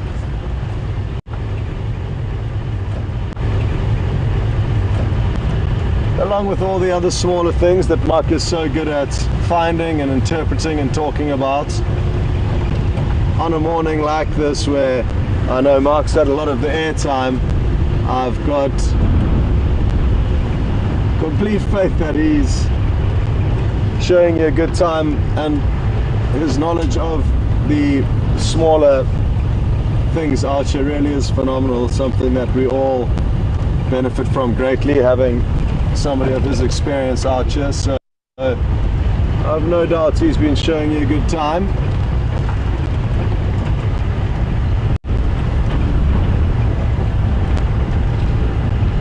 Quite strange on a day like this, when it's nice and cool, you'd expect to find a lot of the animals enjoying the cooler weather, and I'm sure they are somewhere. It's just we possibly looking in the wrong areas, but that's how it goes.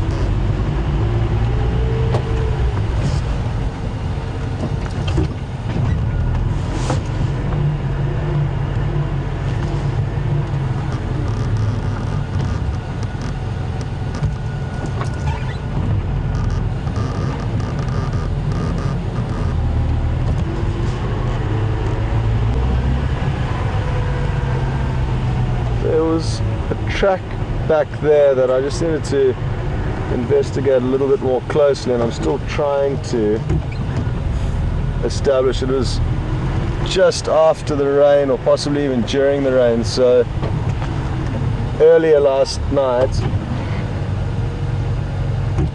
but it does look like a hyena, not a leopard, and I was hoping it would have been a leopard.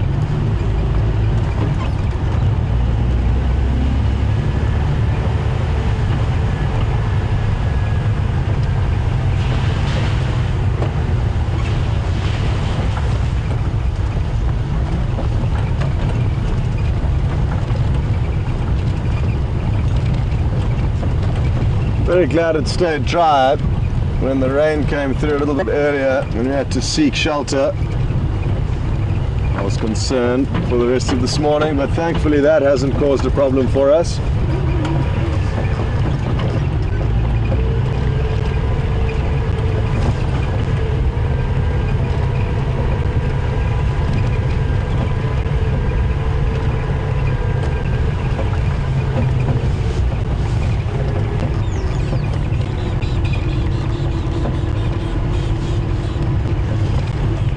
So we've driven a lot of the perimeter of our property and now are working our way back towards the center, hoping that that may provide us with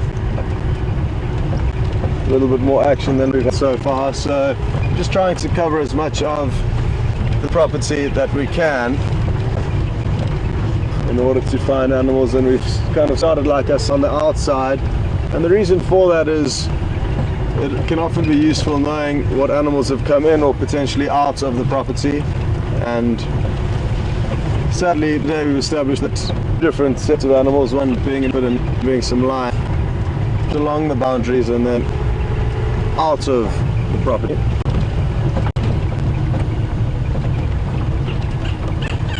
But it could well just have been the other way around. It could have been them coming into the property.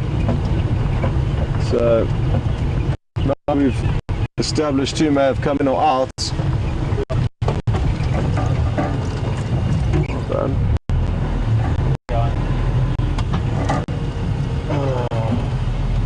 I spotted a bushbuck. It's an antelope that we don't see very often and battle to show you because they are shy and secretive. So he just wants to try and get us to show you one there, but sadly, as usual, it's slunk off.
Something that myself and VM were chatting about a little bit earlier is that we really would love to try and show you some more owls. So myself and VM have decided to be on a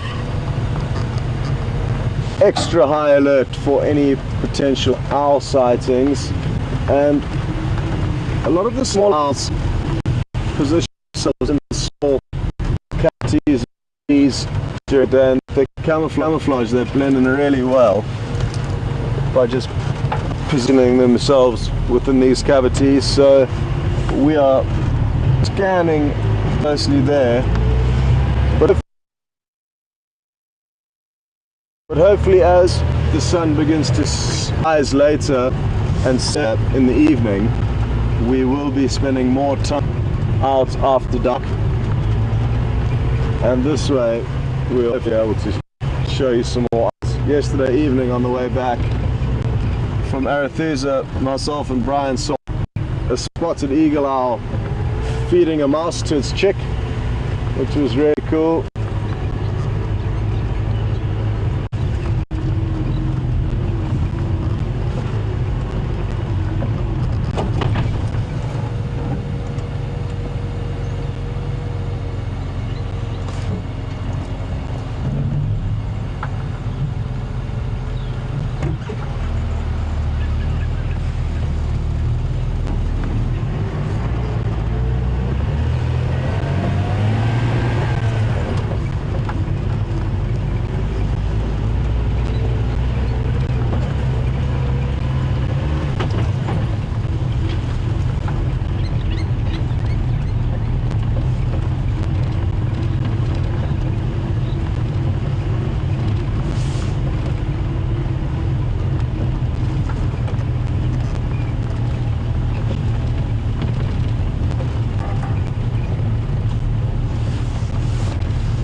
Birds that I haven't been able to show you either yet, and I'm hoping we're going to now. They're making that little racket you may have heard. Oh, don't run away.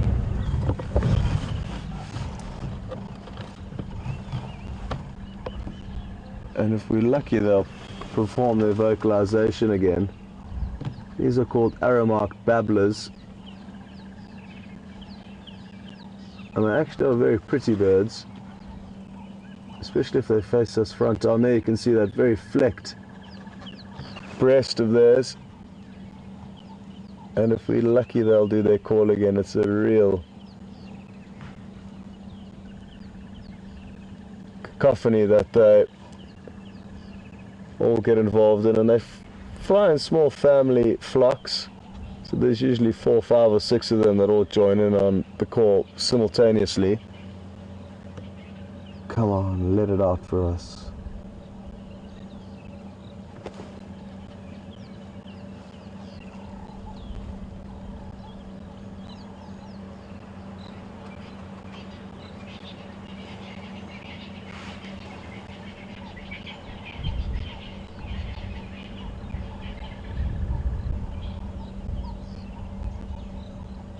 Oh, that's nice that they're grooming one another. And I guess that is the benefits of moving in a family flock. You can all help tend and care for one another. But no luck with the vocalization. At least you did get a few half decent glimpses of the arrow-marked babbler.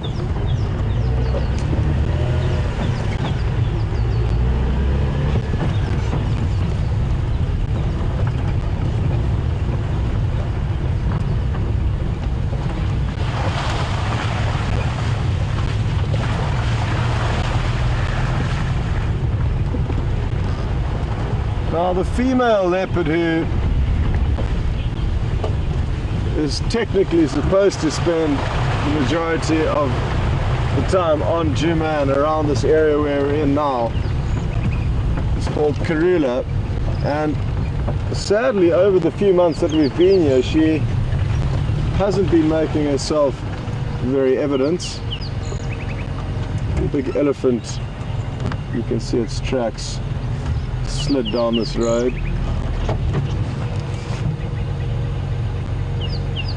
At some stage last night, so we may bump into him, or it could be the same one that you were viewing at the quarantine clearings with Mark earlier. His tracks are veering off in that direction now, so that could explain him.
So, I'm not sure if Mark did let you know, but we are the only two vehicles out on Juma this morning, and I think it is important for us to make the most and search this property as much as we can this morning, and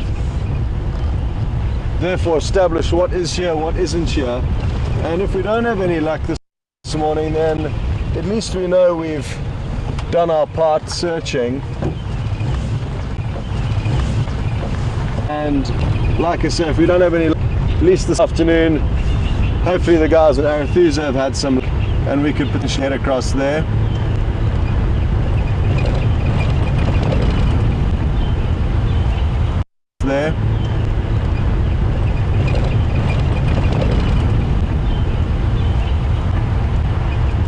But it wouldn't really make sense to go there where it is fairly crowded. It wouldn't really make sense to go there where it is fairly crowded with vehicles when we've got our own little area here that's entirely unutilized except for myself and Mark today, which is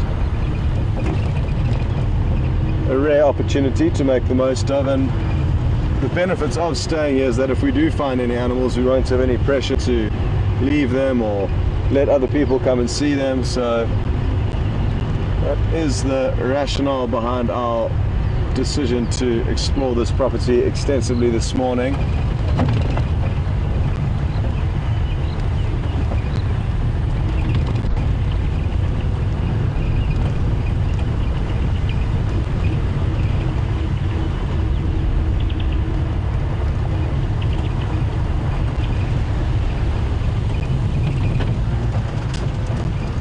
And I think Mark has found some lion tracks that he is following up on, so that is some news, and we'll leave to focus on the tracking for as long as it takes him to establish what these lion have done that he has found tracks of.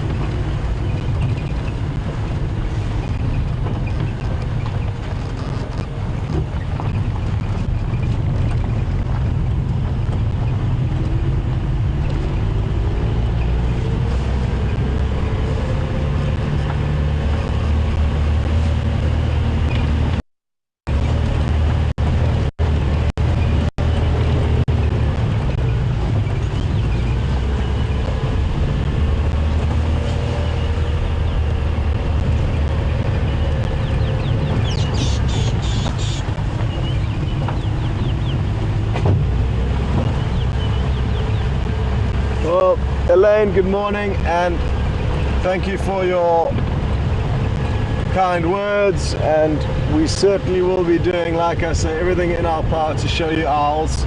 Elaine is an owl lover, and that is the beauty of having so many viewers, is that we are allowed to cater for many different needs and desires, and there are a lot of people that love birds, there's a lot of people that love the plants, the trees, leopard versus lion. So the fact that there are so many of you watching does give us peace of mind when we are talking about potentially different or not mainstream characters out here.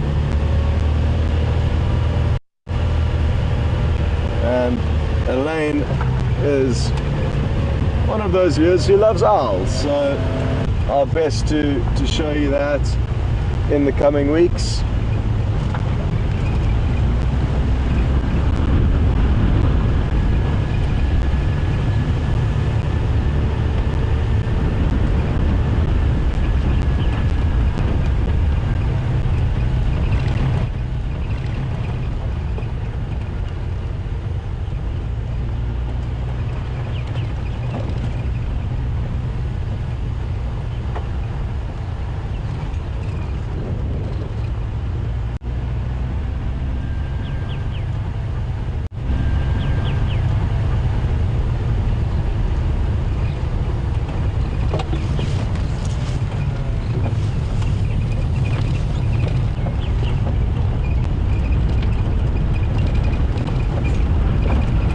We are heading past two birds' nests that we know of up ahead here. One of which is the woodlands kingfisher, which is a really beautiful bird. One of which is the woodlands kingfisher, which is a really beautiful bird. If some of you may have not seen it, stand by it because we will be showing you a beautiful bird shortly. And the last time I was actually here, we were lucky to see one of the adult woodlands kingfishers come back with a small snake. But a small snake for a small bird, it was a big kill for that woodlands kingfisher. And we saw it dispatching the snake by flinging it and walloping its head against the branch before feeding it into the chicks in the nest. So we'll spend a few moments and watch what the adult woodlands kingfishers are busy hunting today. And just beyond the woodlands kingfisher nest, there's an African harrier hawk nest. But sadly, the African harrier hawks are very nervous for some reason, and I can show you a shot of them.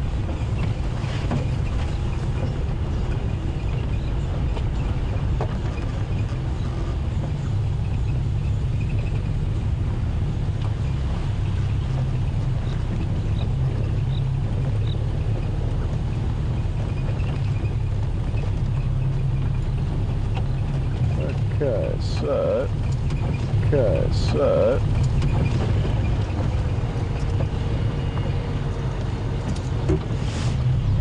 just going to get into position here.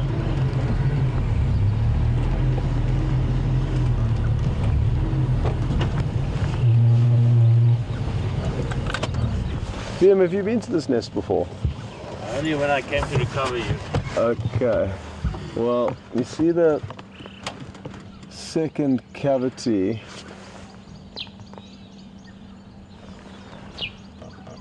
the bottom one is the one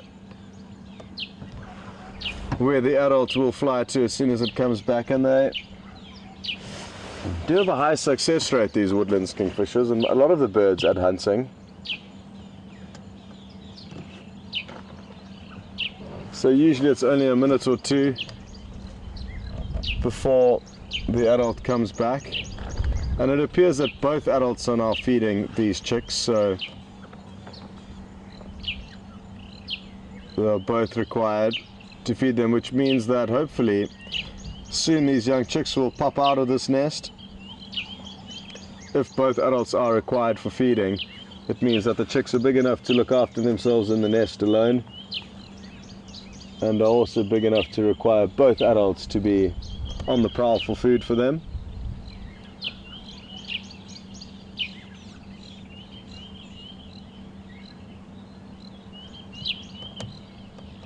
Now I am of course assuming that nothing has happened to these chicks.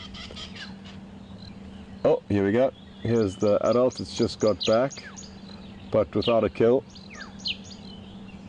It doesn't look like. Let's just watch what happens here.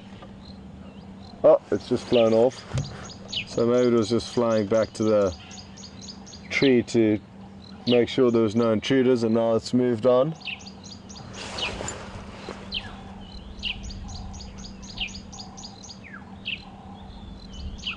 Ooh. Now from here I can see the African harrier hawk on its nest, but only just. And I fear if we do go any closer it will fly off, as it usually does.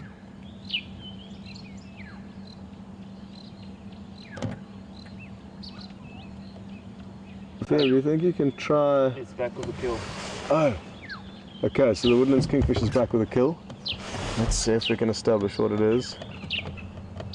Oh, looks like a small beetle.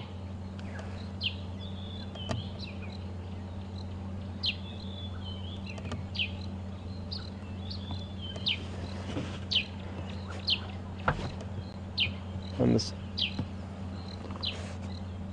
just looks like it's getting ready to drop it off. It may be trying to make sure it's dead, so it may hit it against that branch once or twice before. Oh no, there it goes. Oh, wonderful. I even saw the chick's beak poke its head out there, and its beak was kind of a orangey color, not yet the bright red of the adults. And they really are magnificent birds, these woodlands kingfishers.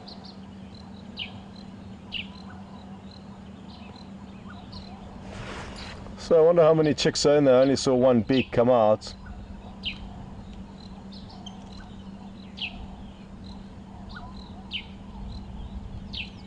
Well, that was good. Now, what I'm going to see is if we can't get a angle on the African harrier hawk, which is just around this next corner. But what I'm going to do is I'm going to drive off-road here to try and get us an angle that prevents us having to go too close. It will give us an angle in on the nest, I'm hoping.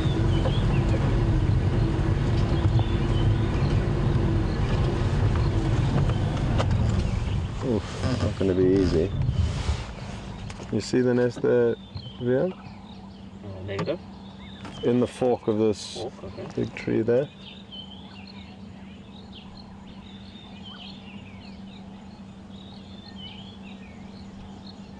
Now, interestingly enough,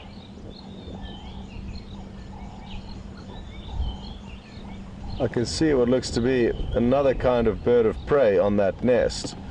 Not the African harrier hawks that we had last seen attempting to use this or planning to use this as a nest site. So, let's creep a little bit closer forward. Maybe this bird will be more relaxed with us and we'll establish what it is. It's brown in color and all I could see was its back feathers, so hard to tell what it is. I'm hoping we're going to be able to get a little angle here.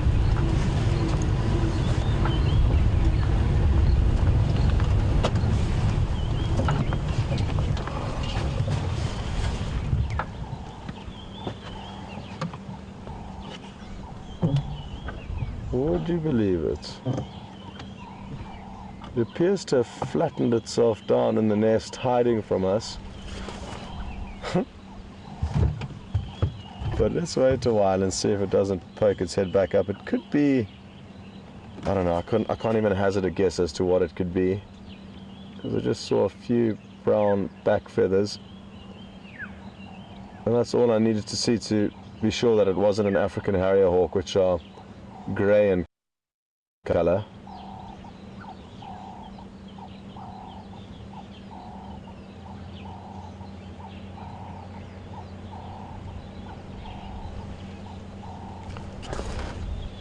Now, I think it's hiding behind the left-hand branch where the nest kind of finishes, so that left-hand branch coming up from the base of the nest. We'll go forward and see what happens.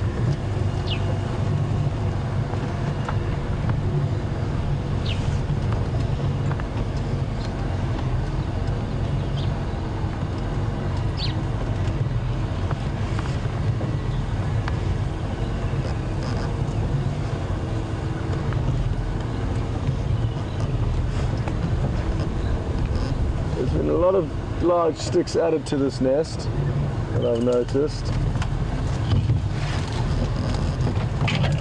I don't want to establish who now is using this as a nest and what's going on, so hopefully as we continue to bend around we might get a different angle.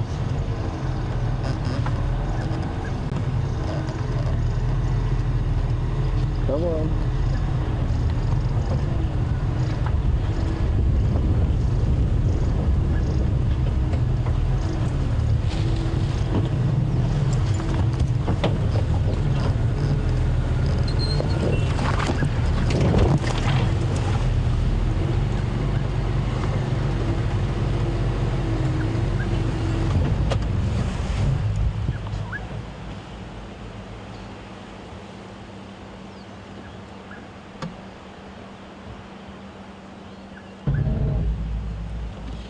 Copy that, thank you, Alex.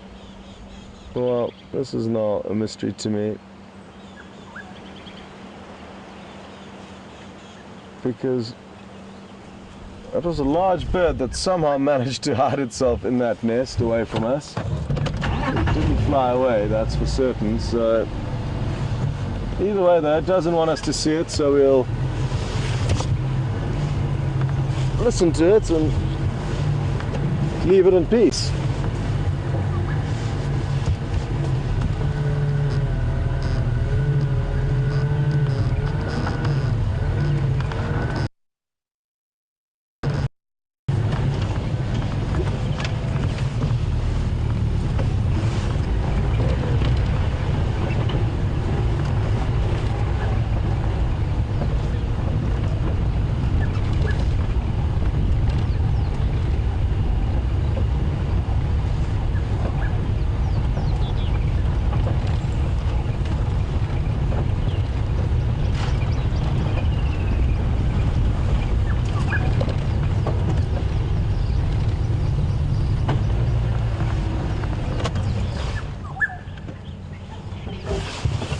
Ooh, okay, I've seen it. It's a black-headed oriole, it's a beautiful bird.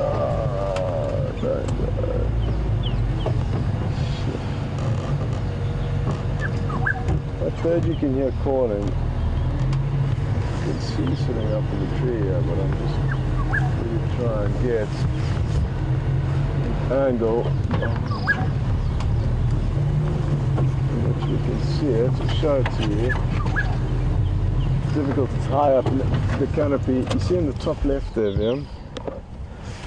Hope I can get there. Yeah, it's going to be tricky, but I think it's worth a try because it is. Okay. Just need to make an adjustment to the camera.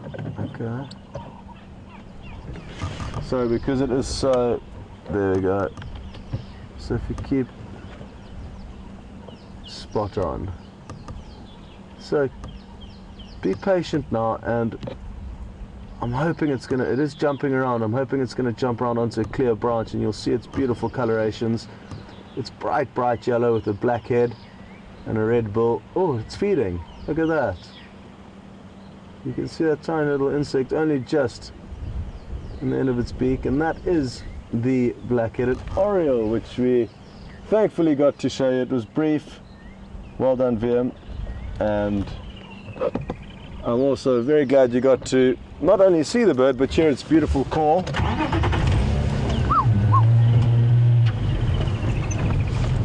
This is close to it as I can make an impression.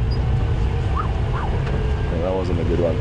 I'll leave it with my first one. Not an easy thing to impersonate the bird calls.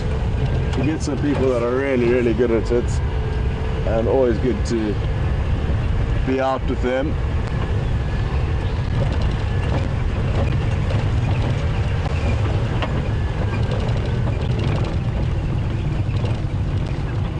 There's two more of those same birds that just flew past us really quickly and now continuing to call.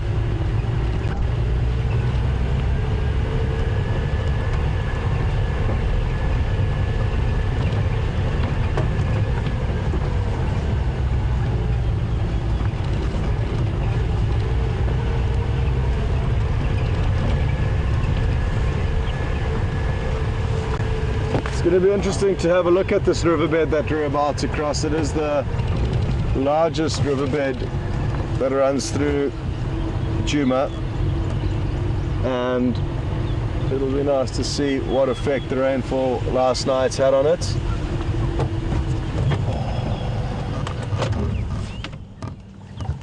No. The three birds that just flew off, I'm not sure if you did get a glimpse of them, but they're incredibly pretty birds called African green pigeons.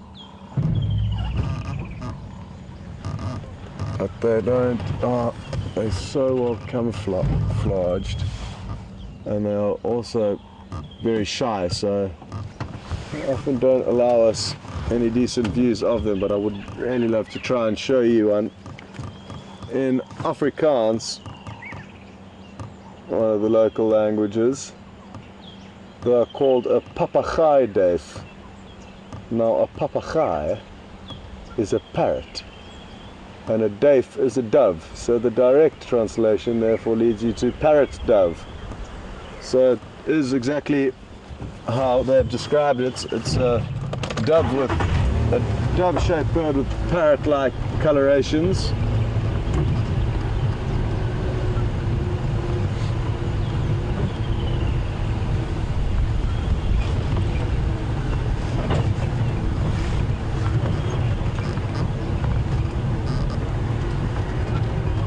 You may hear more black-headed orioles calling.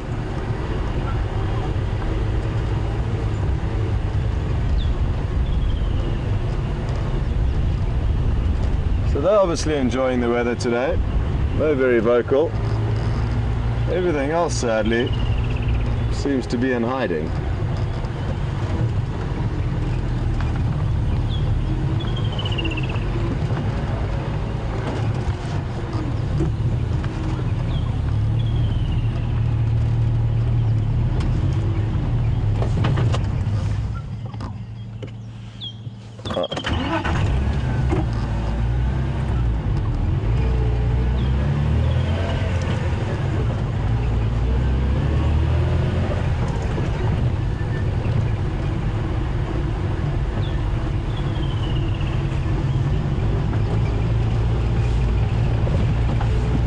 Mark, how are you doing there?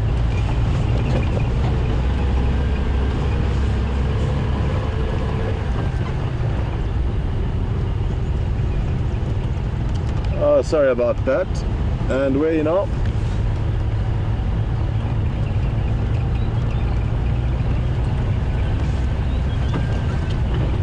Okay, copy.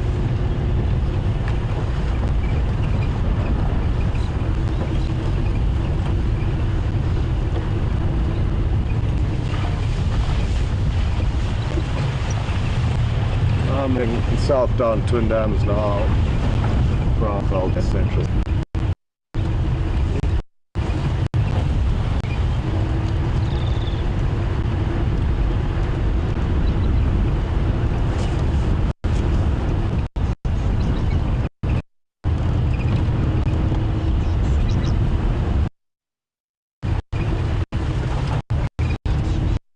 Dams from Central Vulture's Nest, that's where I come.